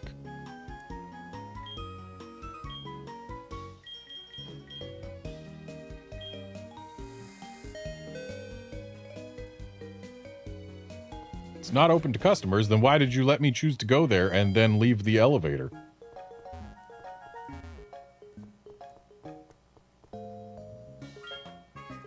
Machoke, help us move the container. Oh, why thank you for giving me access to an Ultra Ball that I will never use.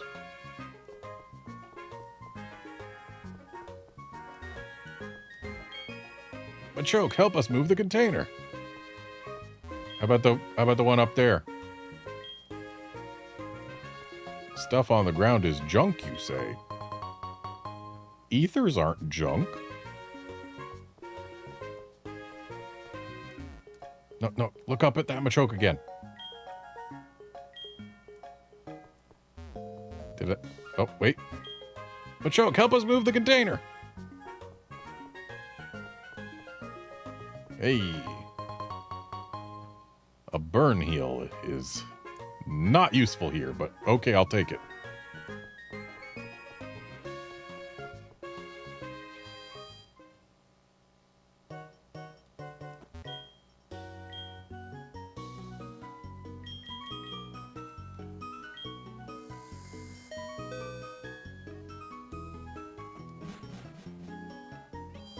Yeah, guard, I am positive the reason super potions still exist is they are healthier for your Pokemon and also probably have a longer shelf life.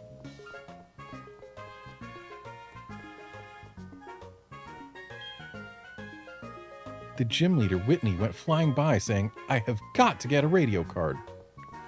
Right, we gotta go to the radio station. So this is the radio tower. What do you want, you pest? Scram! What's over here? Ah, right, the global terminal. Which I definitely use to get access to a Pokewalker route that you only get by trading internationally. Though I do have a Japanese copy of SoulSilver that I absolutely could have used. But, GTS is kind of non-existent right now. But the Pokewalker course is one that I would have had access to which is why I used Dialga to go back in time and get access to it, along with the Yellow Forest Pokewalker route. Thanks, Dialga. Hi, my name is Whitney. I heard about the quiz to win a radio card, so I came here to get one, but this quiz is so hard. We have a special quiz campaign. Answer 5 questions correctly in a row to win a radio card. When you load it into the Pokégear, you will be able to listen to the radio. Anytime, anywhere. Would you like to try our quiz? What a world where everyone's got a cell phone, but those cell phones do not have the ability to tune into radio, which is a thing people listen to, without having a special card inserted into them. The first question, can you check the town map with your Pokégear? Yep. You are correct. The second question, Nidorina can only be female. True? Yep. You are correct. The third question, Kurt, the Pokeball creator, uses apricots as ingredients. Incorrect. They are apricorns. You are correct again. The fourth question, it's impossible to use a TM on Magikarp. True? Yep. Wow, I only have one more question to go. Except I should have said I have only one more question to go. In Professor Oak's popular show, Pokemon Talk, is he on with Marie? Sure. Oh. I bet if we go upstairs, we can learn the answer.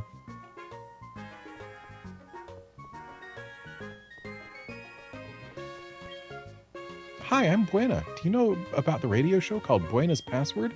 If you can tell me the password from the program, you'll earn points. Save up those points and trade them with that sweet young lady over there for some choice prizes. Here you go. It's your very own point card.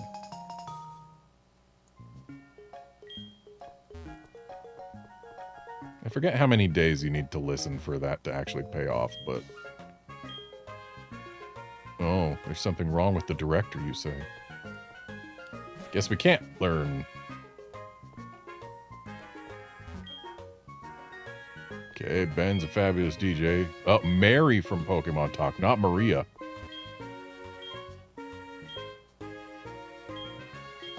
Yeah, let me at it. Yep, you can check the town map. Yep, they can only be female. Nope, they're apricorns.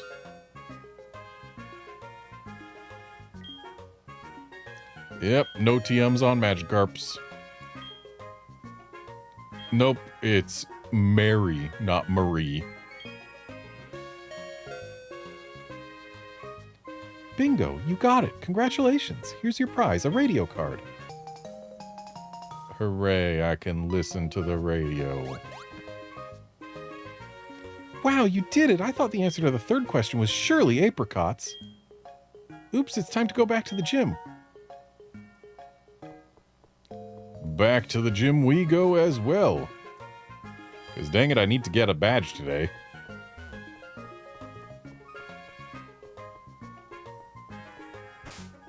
And while I do want to get XP on Chinchou, I want to try and get a level on Togepi. Just to see if I can get it to evolve. Yo, champ in the making.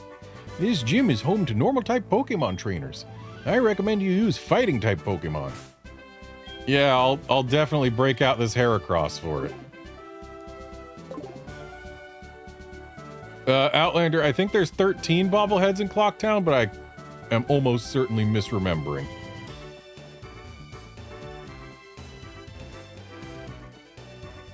Interesting. They make us take a different route through here.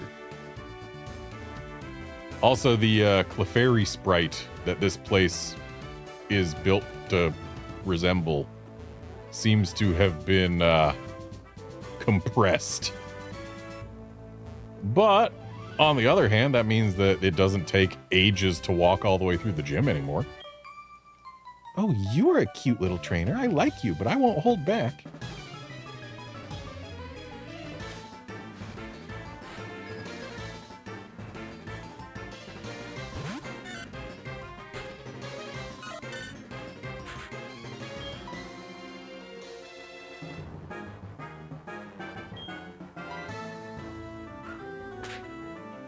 Oh, it's 10.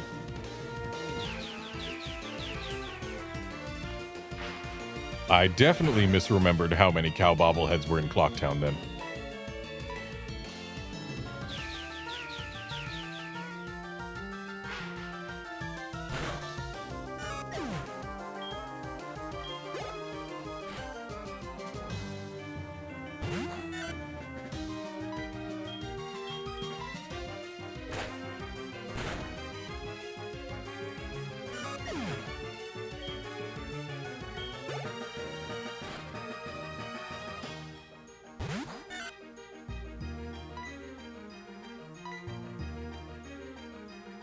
Thanks, Hustle.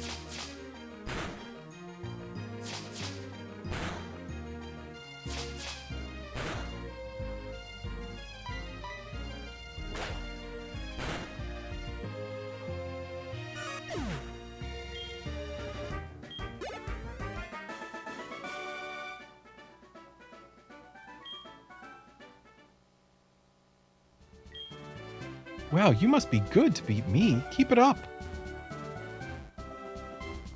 And going this way does let us find a path down.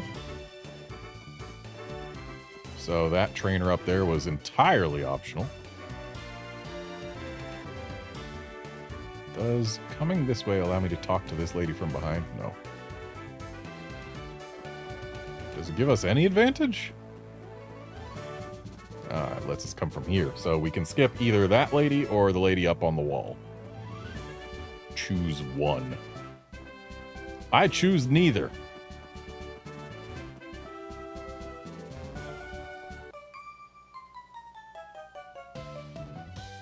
Give it your best shot or I'll take you down.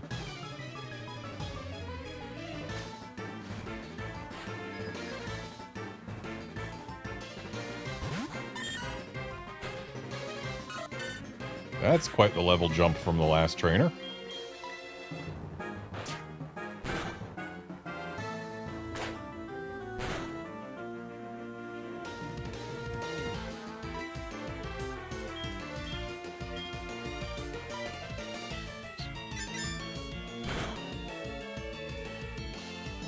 Thanks for the donation, I suppose.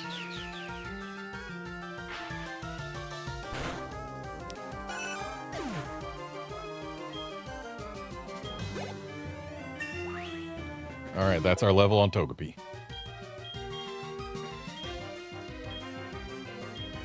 Encore can be very useful in some situations, but not in enough for me to put it on this Togepi's moveset.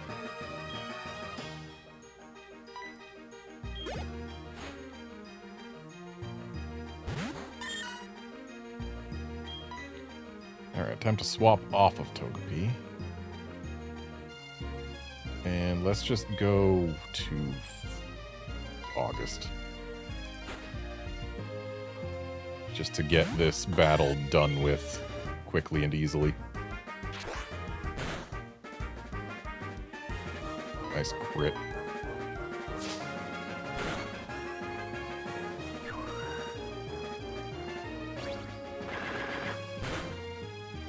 So hopefully Togepi gets a level from this.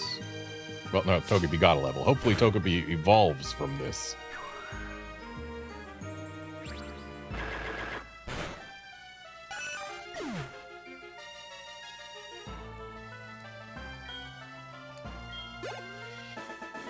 And guard, as for Togepi having erratic growth rate, ask a wiki, not me. I couldn't tell you.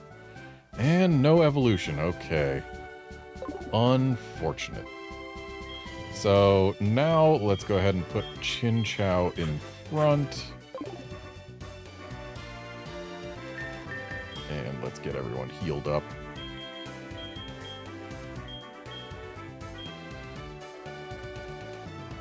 And a standard potion isn't enough for anyone, so let's do some overhealing with super potions. Seriously, lemonade is half the price of a super potion and heals for 30 more. The problem is you can't buy them in bulk without many more inputs. And again, probably a shorter shelf life. Not that that matters to us players. Oh.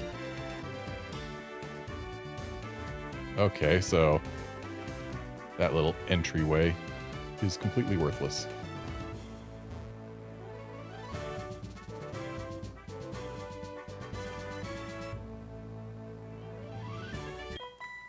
I like cute Pokemon better than strong Pokemon, but I have strong and cute Pokemon. I know the way you feel about that. Like, I've got a Metagross just waiting for me. It's the cutest Pokemon in the world, you know. The cutest Pokemon that ever lived. So, Chinchou's just here to get XP, not here to contribute. Yeah, let's just go.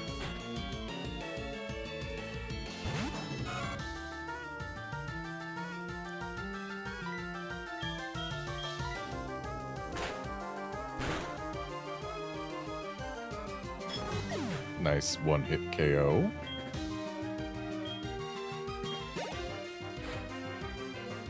Set battle style does make switch trading a lot more risky, which is unfortunate.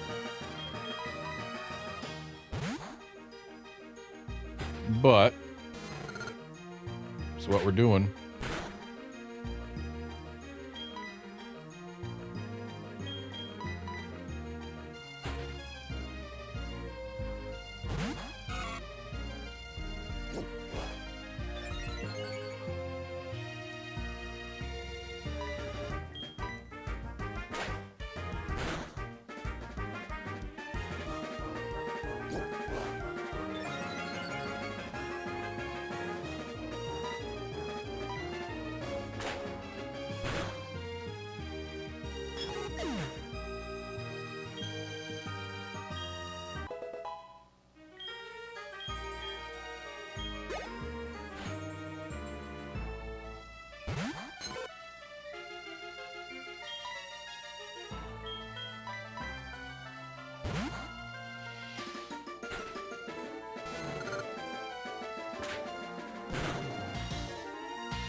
And back to Furret.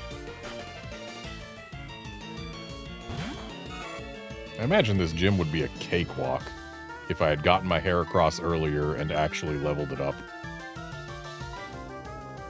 Like, a Heracross with Brick Break would absolutely tear through this entire gym. The only thing holding it back would probably be its speed. It's not... I don't remember Heracross being super fast.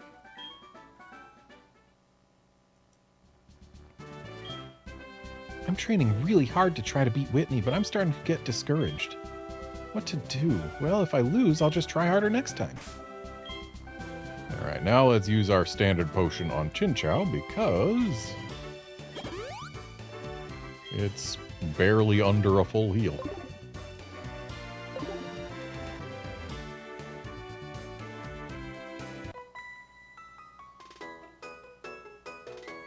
You shouldn't let your guard down just because I don't look tough.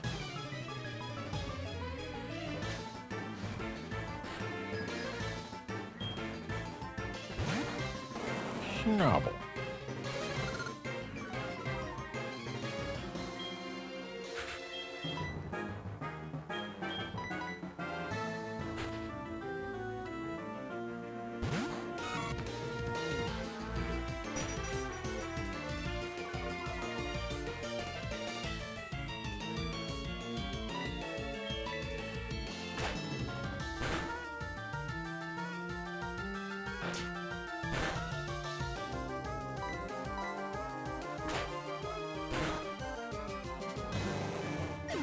And down goes the Snubble.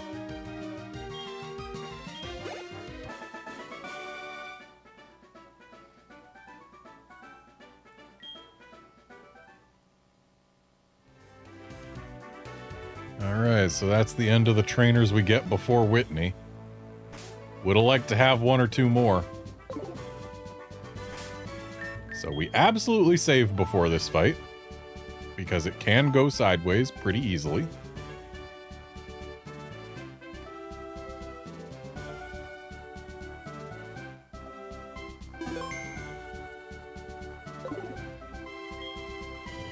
Hi, I'm Whitney.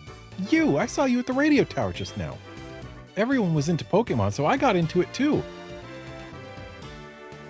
So, equating this to the real world, everyone was into pets, so I got into them too. Pokemon are super cute. You want to battle? I'm warning you, I'm good.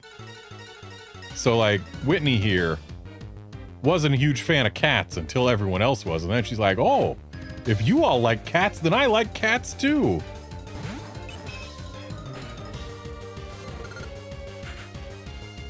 Okay, so we've got single Clefairy before Miltank. So we're gonna swap over to Togepi. Nice try mimicking their Clefairy. Let's headbutt it. I should have yawned. Wow. Just Metronome saying, actually, I'm going to take half damage from that headbutt. And, of course, we get Cute Charmed. Let's try to yawn. Flash Cannon. Thank you for not existing yet, Fairy type.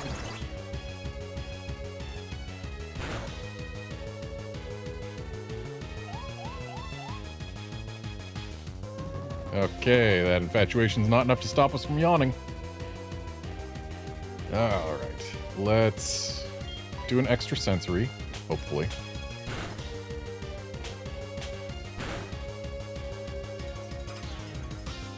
Please let this go through. Dang it. But Clefairy's asleep now, so it's a non-threat for a bit.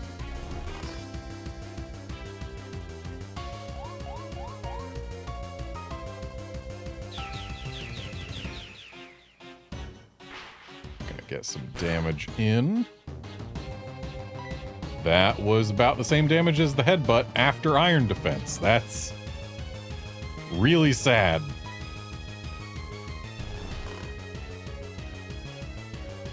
Does infatuation last forever, or does it eventually end?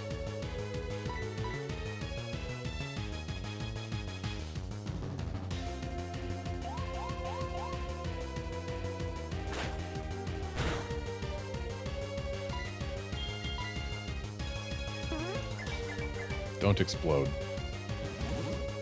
Transform. Interesting.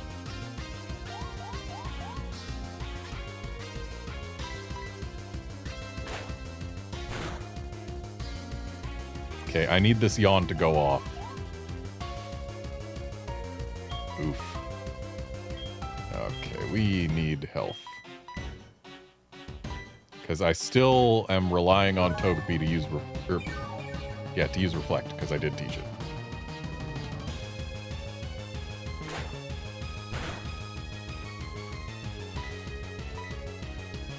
So, please yawn.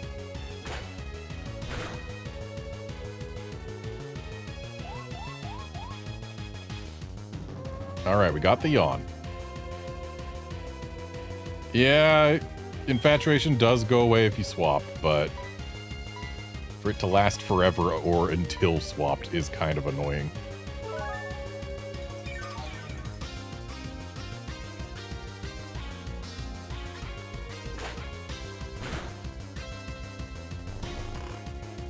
Okay, the Clefairy is asleep. Let's put up Reflect. Don't be immobilized by love. You're putting up Reflect, not attacking.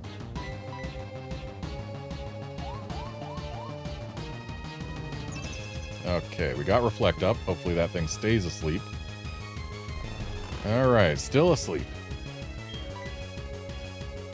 And now... let's swap to Furret, I suppose. Because we need to finish this thing off before the Reflect goes down.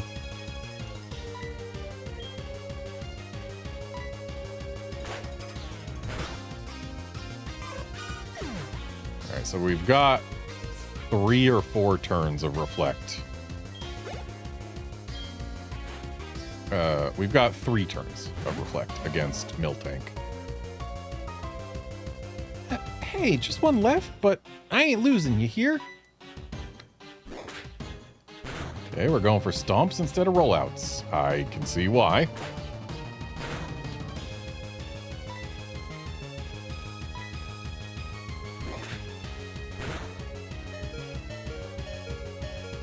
And of course we flinched and the reflect is gone. Oh boy. We quick attack now so that we at least get some damage in. And there's rollout. Okay, we are officially in danger. Do I try to yawn? I think I try to yawn. Can you survive a rollout 2? Yes, easily. And I think you should survive rollout 3 as well, unless it crits, so we can get another reflect up. Oh, never mind. But that does stop the rollouts. Unfortunately, it also costs Togepi the, Oh, they put a Lumberry on it. So that doesn't stop the rollouts. Heracross, take one for the team. Why am I having... We can endure. So Heracross is guaranteed to take one for the team. One. Oh, the rollouts have stopped. Maybe I shouldn't have endured. Whatever, let's bring Togepi back.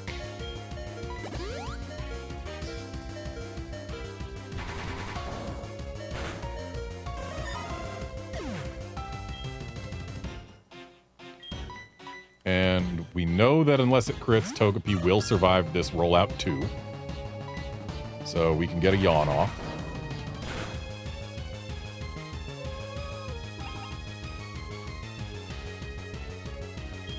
And now... I don't want to have a Pokemon that's a happiness evolution take one for the team, but I kind of need to. Zubat, take one for the team.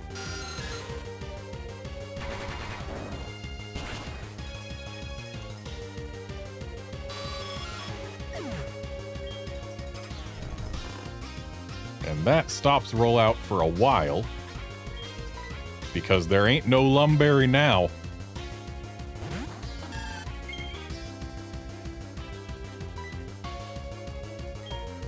And we can Razor Leaf.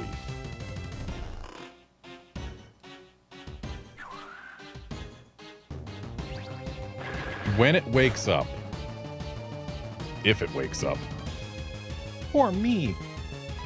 If it wakes up, we swap to Chinchou and try to Thunder Wave it. Of course we missed a Razor Leaf while it sleeps. Of course.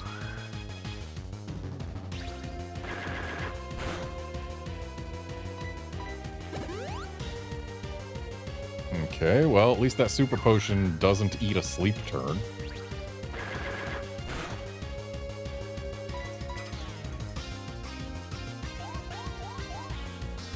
And of course it knows Attract. Which is effective against my entire team, save for Chinchou. So, Chinchou time. We gotta try and get a Para in.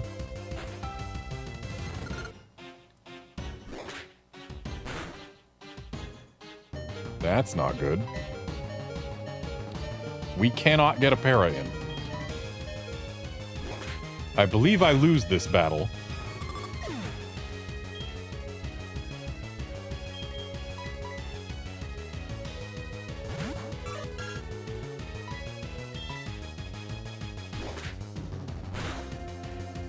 Yes, I lose this battle. Almost guaranteed.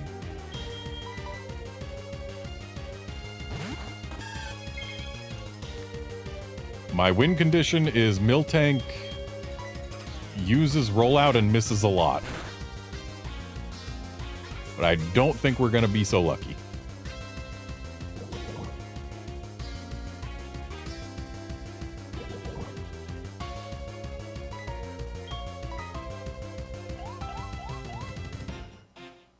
And now we're attracted with no one to switch to.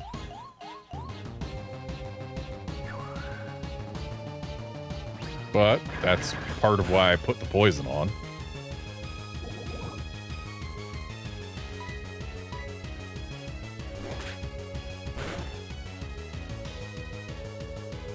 Okay, I need to use Synthesis next turn and have it actually go through or else we lose. Unless... I think we actually win now. Nice. Hooray, we win. Skin of our teeth, but we win.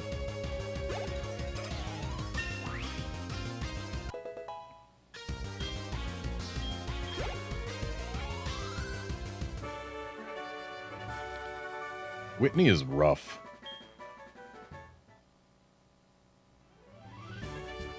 Crying noise. Crying noise. You meanie.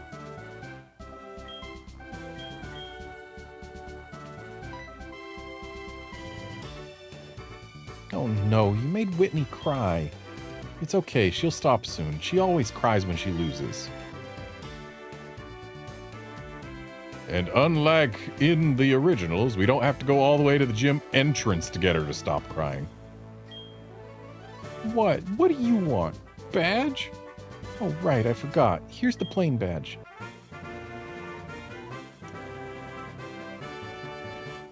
Outlander, I think, like, Kangaskhan or Rhydon has feet similar to that stomp animation.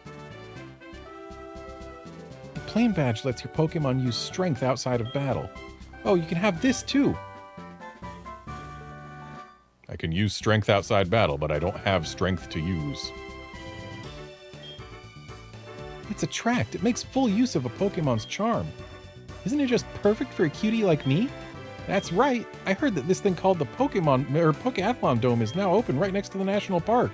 Oh right, the Pokeathlon. We don't need that. Outlander, if you love a gym leader being a sore loser for once, oh boy, I bet you can't wait for a gym leader to be a sore loser for twice within the same game. You should go try it since you're so good at battling with your Pokemon. No, the Pokeathlon gives no rewards that I care about as far as I can recall.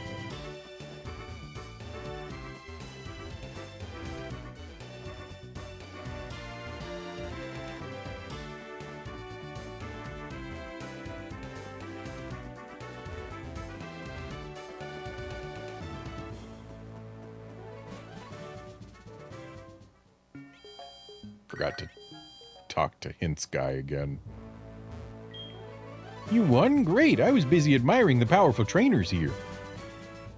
Ah, yes, that's what you were admiring. Their power.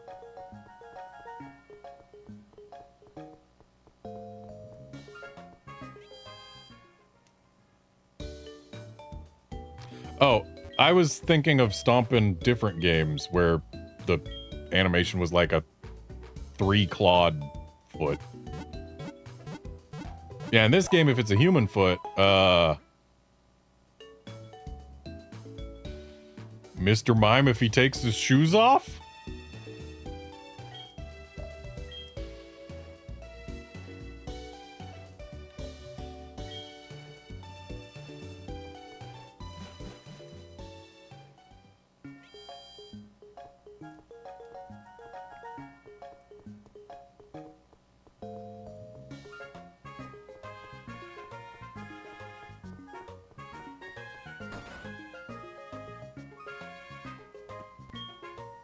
Oh, you collect Pokemon? My son Bill is an expert. He just got called to the Pokemon Center in Ecruteak City. My big brother Bill made the Pokemon storage system.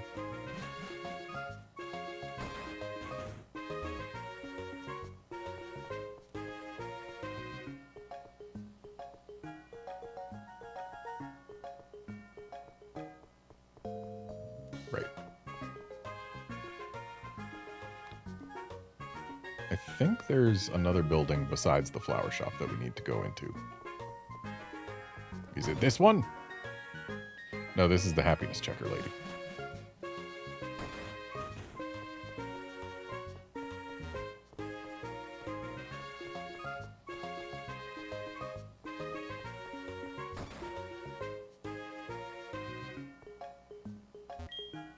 Sometimes a healthy Pokemon may be unable to use its moves.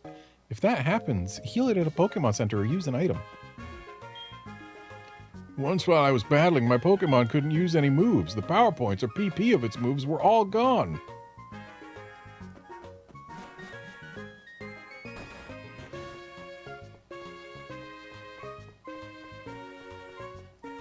Okay, I guess there isn't another building here that I need to go into.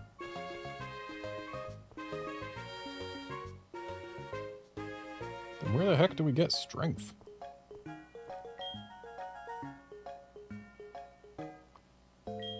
Yeah, odd tree dances when you water it. Oh, that's a plain badge from Goldenrod Gym. Did you defeat Whitney? Well then, there's nothing to worry about, is there?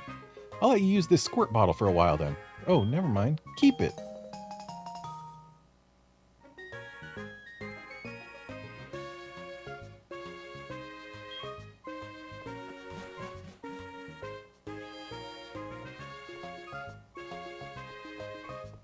Spray Duck remains the best watering can type thing.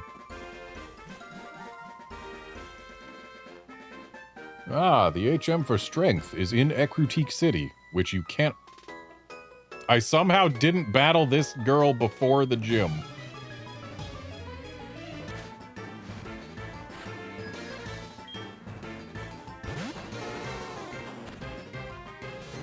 Oh, that reminds me of the girl on the route south of Goldenrod wants to give me a thing.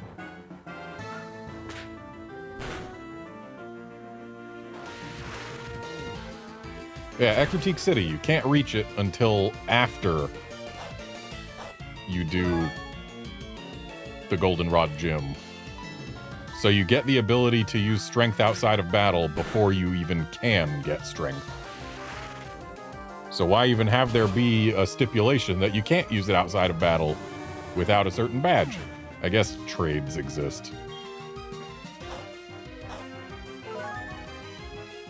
I wonder, if I traded in a Pokemon with strength right now, how much sequence breaking could I even do?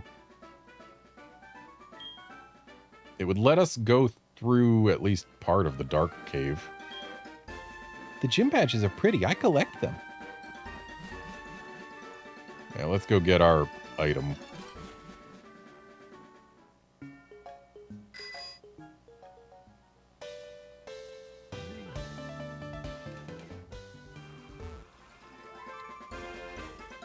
So I think it's a girl who's in the grass here. Or I guess in a puddle. You're here at last. I think this will make you happy. A leaf stone is fairly nice. Though, this isn't where we got leaf stones in Gold and Silver, is it? I think it was a girl in a different place. Like, yeah, weren't the evolutionary stones all from trainers who were like the first trainer in any given direction from Ecruteak?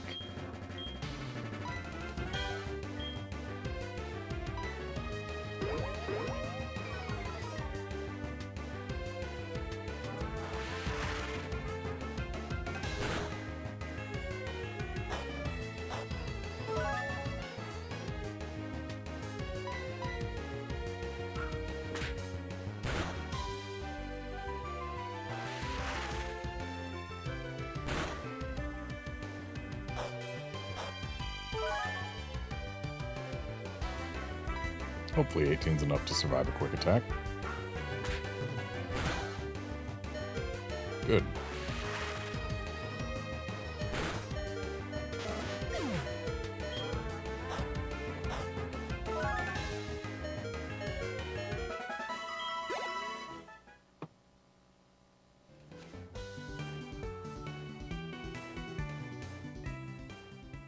And let's heal Chinchou back up before we head north.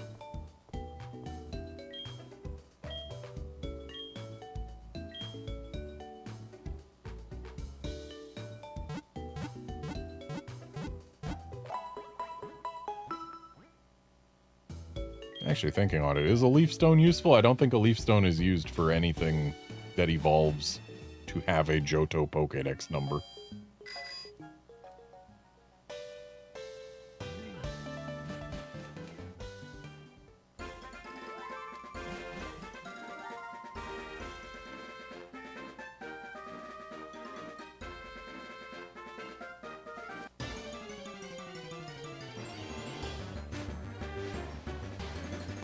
I forgot to go back into the national park for the Quick Claw.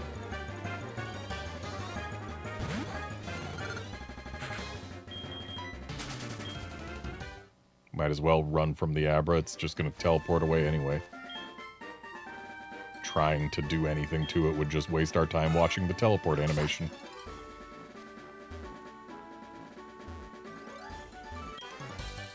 Let me guess what you're thinking. Is it that I want XP on my Chinchou and my Heracross, but I'm not going to do it on my Heracross right now because that's a little dangerous?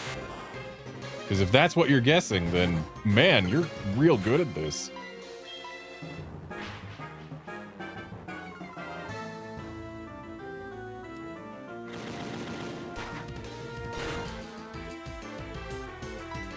Well, that didn't accomplish a whole lot. I was hoping Flail would do more, what with being a physical attack.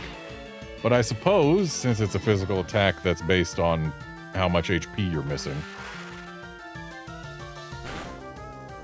there's only so much it can do against a Pokemon that can't damage me.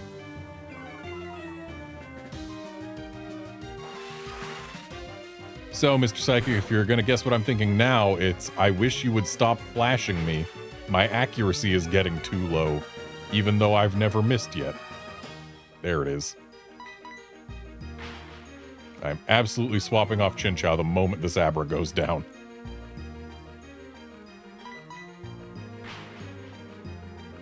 Well, my accuracy can't go any lower now.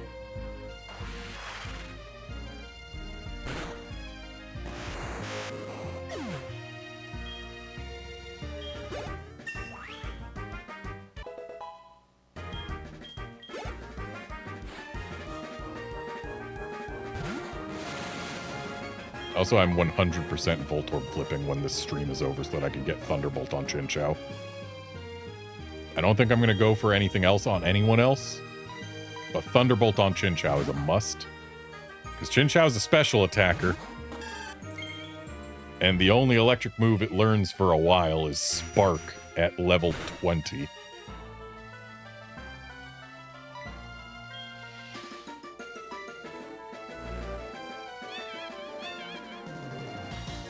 Kinesis is really sad, because it's got the same effect as Sand Attack, but considerably less accuracy, while also being a signature move for Kadabra. Seriously, just learn Flash, honestly. Flash is more likely to hit than Kinesis, and accomplishes the exact same thing. Kinesis is perhaps the most disappointing signature move in the entire franchise.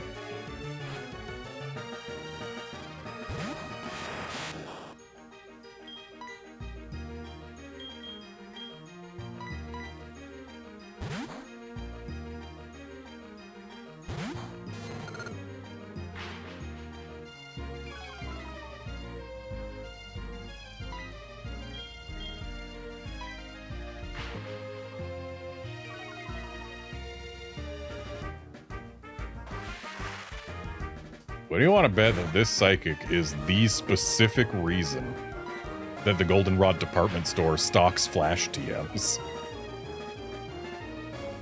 I mean, sure, there's dark caves and stuff, but it sure feels like this guy is the one buying all their stock.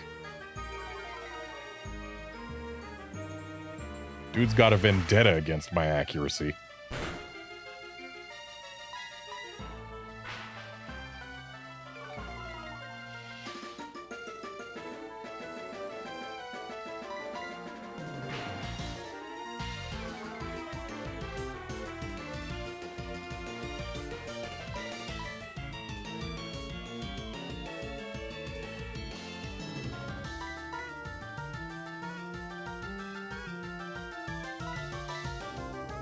I mean, the Zabra can't beat me. It's just a matter of how long it takes for me to get this last hit in. We could be here a while. Or we could end it right now.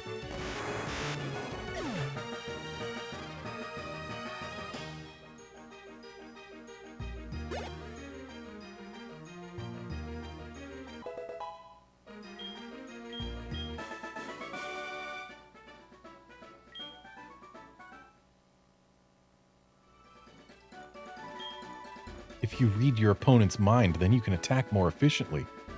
I suppose that would be true.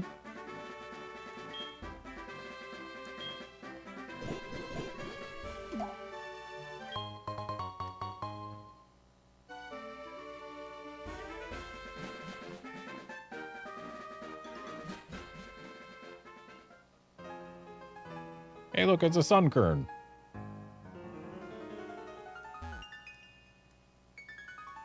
Oh, these trainers will battle, won't they? I take walks in the park, but I never go in the grass. Trainers always want to battle. That's more XP I could have had before Whitney. Pay attention, please.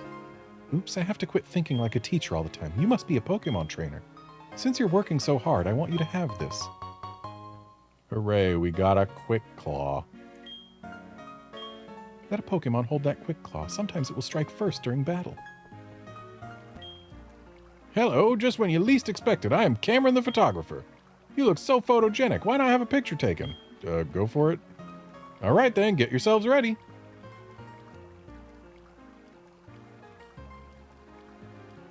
Oh boy, I can't wait to get this printed out on my DS printer. Good, good. We've got a nice picture. You can see all the pictures on your PC. It's fun having a Pokemon out of its Pokeball to walk with it, but the Pokewalker is a whole new dimension. My mom can't take my Pokemon and tells me not to play with it indoors. But hey, I can keep it in my Pokewalker. That way I'm always with it. So people in-game use Pokewalkers and consider that more fun than taking their Pokemon out of their Pokeball and walking with it in what is their reality. Like, if those two people were actually players of this game, it would be different, but they are characters who exist within the game. And apparently they would prefer to have their Pokemon in their Pokewalker within the game than actually out next to them where they can interact with it, like, actually. My Pokemon is simply darling. Let me tell you how proud my darling makes me.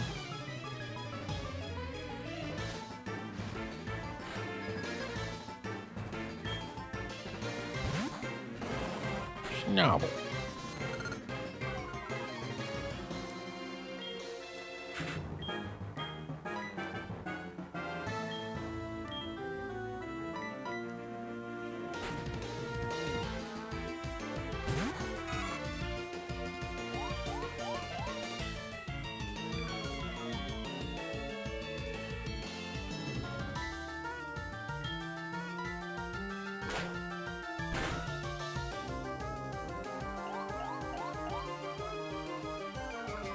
Outlander, I believe Pokemon has acknowledged the term pocket monsters in universe if you play the Japanese versions.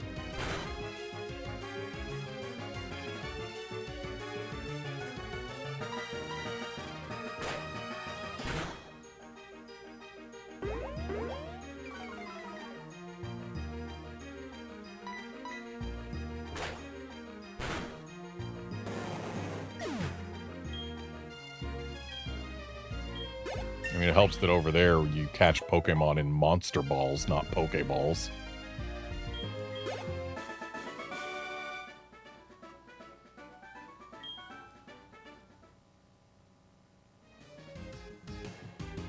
Your Pokemon is so cute and adorable. You love Pokemon just like I do. Want to trade phone numbers? Let's chat. It'll be so much fun. No, it won't, but I'll hit yes anyway. To be honest, I want a Meryl, but I make do with my cute Snubble.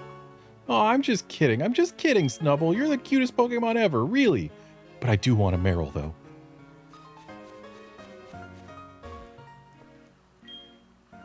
Only one Pokemon can stroll with you in a Pokewalker. I can't decide which one. The fact that only one Pokemon can stroll with you in a Pokewalker is really weird, because when you're selecting which Pokemon to go on a stroll with you, it shows 3 slots to put it into, but 2 are grayed out. Did they plan to let you use 3 Pokewalkers with 1 game card? Because they don't. It's 1 Pokewalker per game card, 1 Pokemon per stroll. So why are there 3 slots? Hello? Why are you staring at me? Oh, a battle?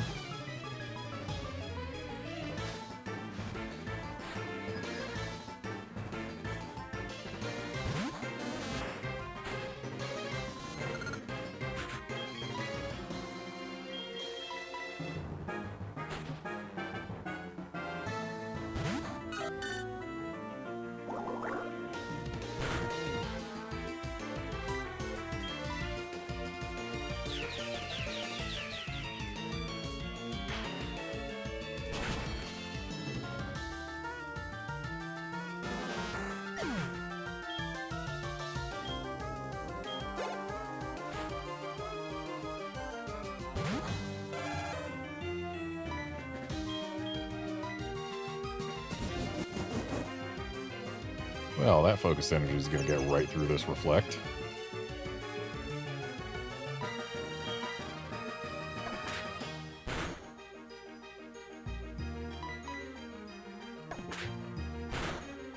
A bone club. Looks less like I'm being clubbed by a bone and more like it just threw a bone at my forehead.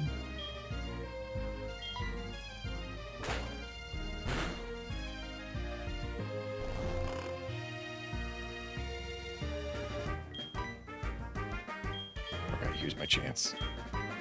Chinchou, get out here.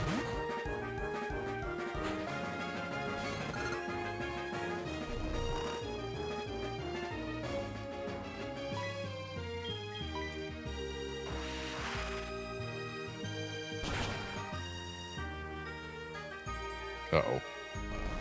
I need this thing to sleep for 2 more turns. Or I guess for 1 more turn, since Chinchou outspeeds it. Stay asleep. Good.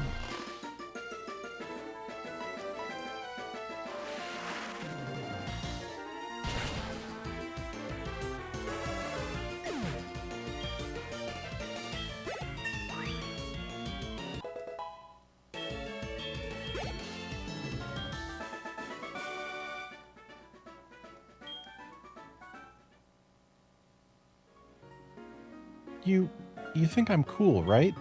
So how about we exchange phone numbers? Okay, fine. I don't know how cool you are, though. Don't worry, you can call me anytime.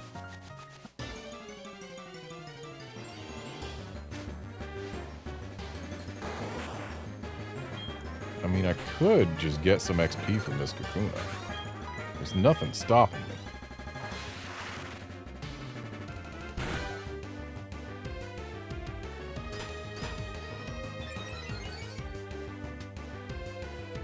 Can't wait till I get an XP share, though.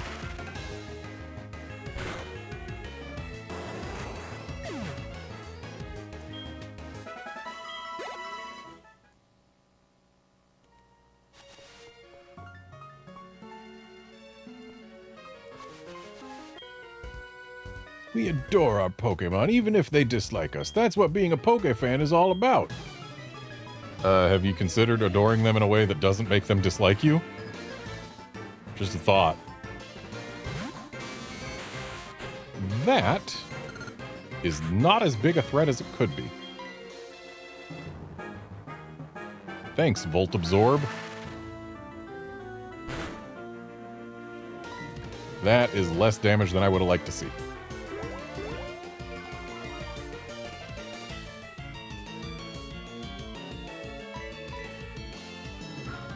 And of course, it's got something to take advantage of that tail whip with. And of course, we missed 2 supersonics. Okay. Supersonic may have gone off, but I am absolutely swapping off of Chinchou now, because a quick attack after those 2 tail whips would probably be fatal. So I guess Furret. Watch it be using Thundershock. Or hurting itself, that's also an option.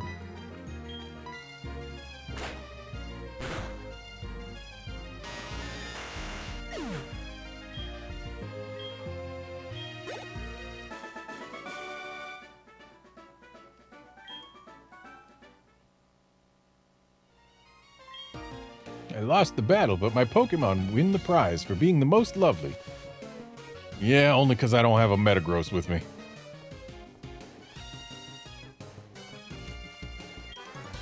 The world is deep. There are still lots of things we don't know. But I know more than you do. I don't know, I bet I know more about this world than you. I've been learning about Pokemon and its world for decades.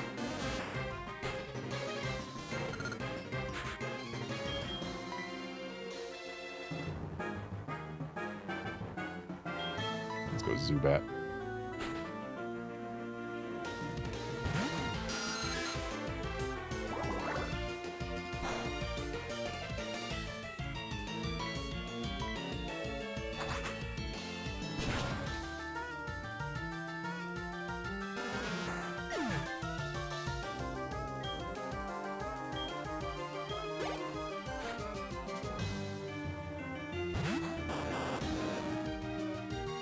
Let's go not Zubat. Please be using an electric move. That is not an electric move. But Voltorbs are still paralyzable in this game.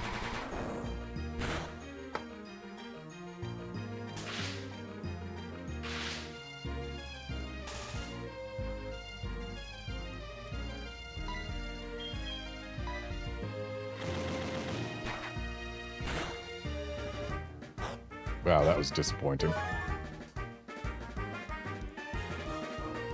Ha! We turned off the rollout.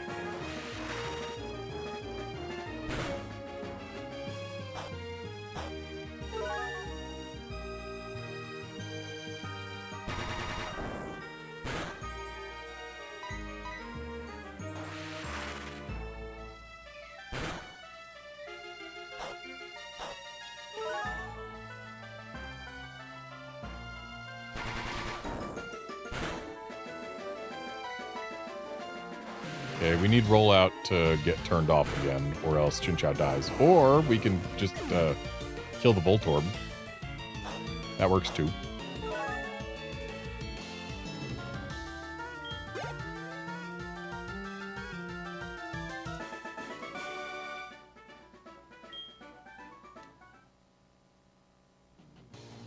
Your knowledge is impressive. I like that. Want to trade battle tips? I'll phone if I get good info. Would you tell me your number?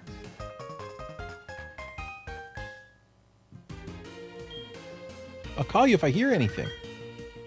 There's a lot to learn. For example, there are more than 90 kinds of TMs, and traded Pokemon level up faster. I just missed a phone call. But I think we're done in here. Yes, yes we are. I should take a trip to the Pokemon Center. Because our team's in rough shape, and we've got a Sudowoodo coming up. A Sudowoodo that I must catch. I guess it's not as mandatory in this game as it would be in Gold and Silver. Because there's other ways to get them. Bonslies exist. But I still want to catch it. It's the first one available.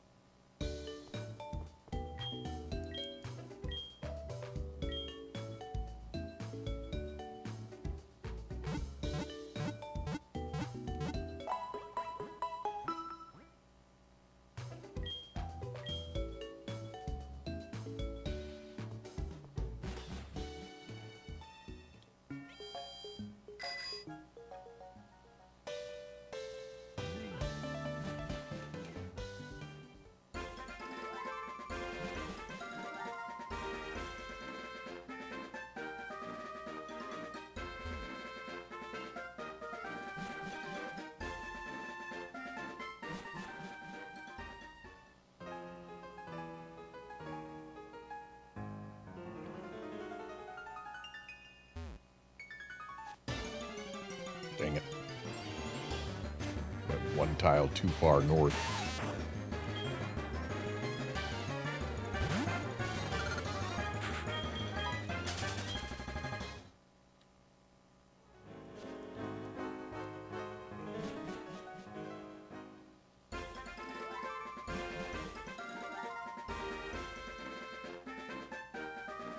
Okay, so wait, what route is this? Did it say? I mean, it definitely said, but I missed it. Should be 35? Yeah, 36. Okay, that's different.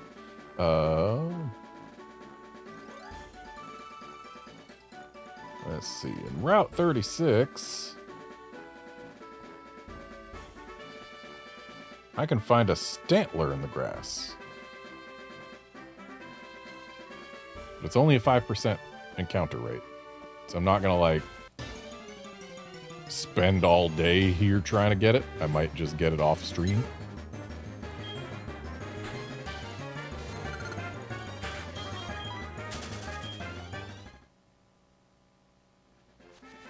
Let's give one more encounter. Surely 2 encounters is enough to find a 5%, right? Of course not.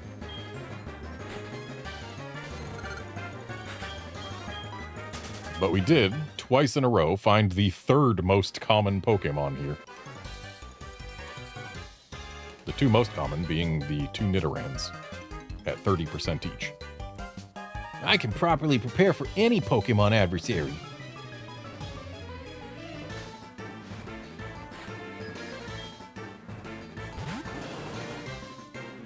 Well, you are definitely properly prepared for my Chinchou, so let's go ahead and swap to Zubat.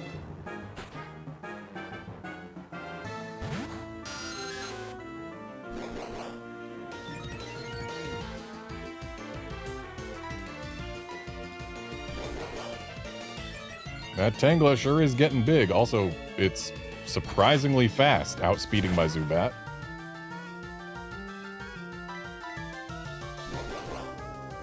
That Tangela is getting horrifyingly large.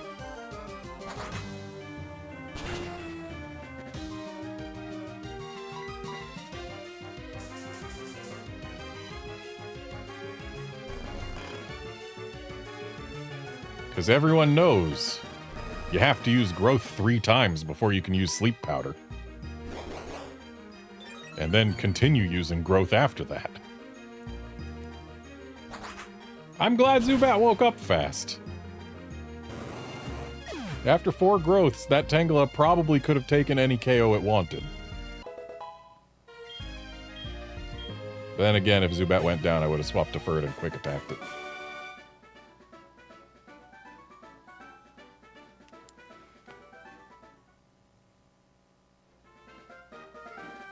When I'm reading textbooks and walking, I have to look down, so I notice items on the ground. Next time I find something, I'll give it to you. May I have your phone number?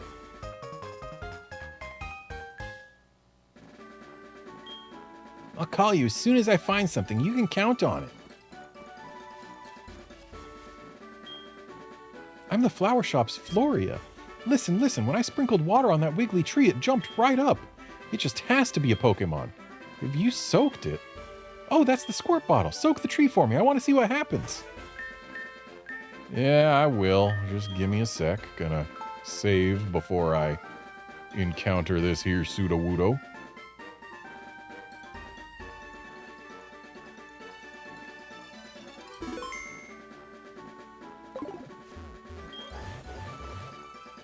There's an odd tree. Yes, I will use the squirt bottle. The odd tree doesn't like the squirt bottle. The odd tree attacked. We've come a long way from Sudowoodo being an odd tree that you can't see is actually a Pokemon until you get in the battle with it, to modern day where Sudowoodo just walk around and you can encounter them without sprinkling them with any water whatsoever. Anyway, let's give it a water gun.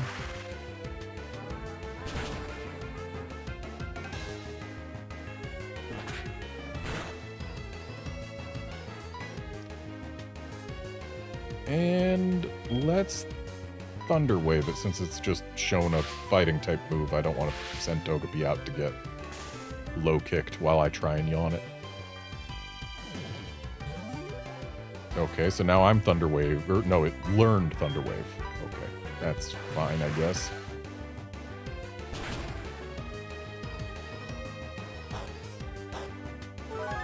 And now it's ball throwing time. At least it will be pretty soon. Ouch. I don't want to let Chinchou go down, so I'm swapping to August before I start throwing balls.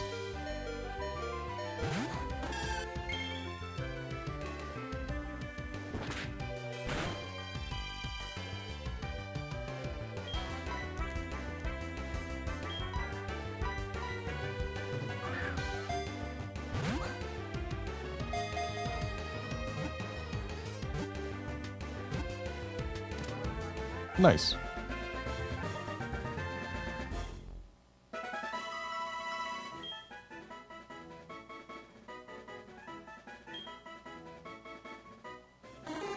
Sudowoodo, the imitation Pokemon. It disguises itself as a tree to avoid attack. It hates water, so it will disappear if it starts raining.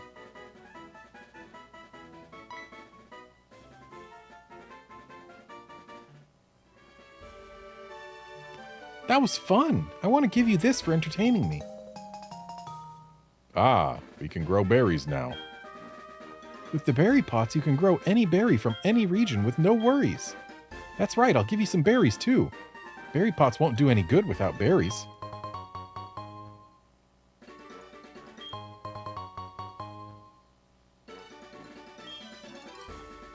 You have to plant berries in the soil. You should water them from time to time, then they'll grow strong. I have to go back to Goldenrod. Are you heading for Ekritique? Then you should go north here. See you around.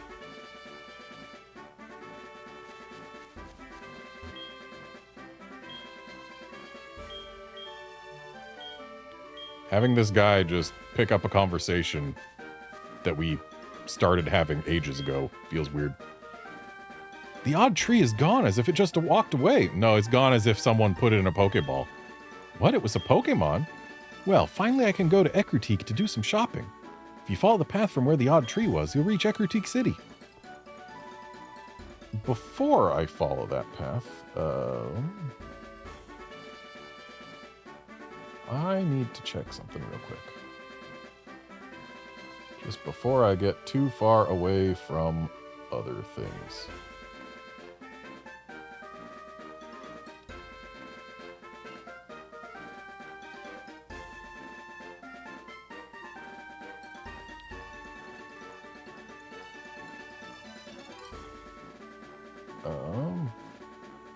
Where are the weekly not trainer people, the people give you things on the days.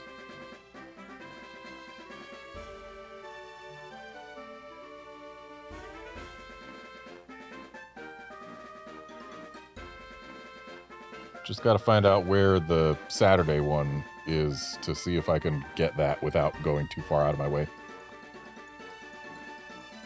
The Saturday one is in Blackthorn City. Yeah, we're not getting that today. No way, no how.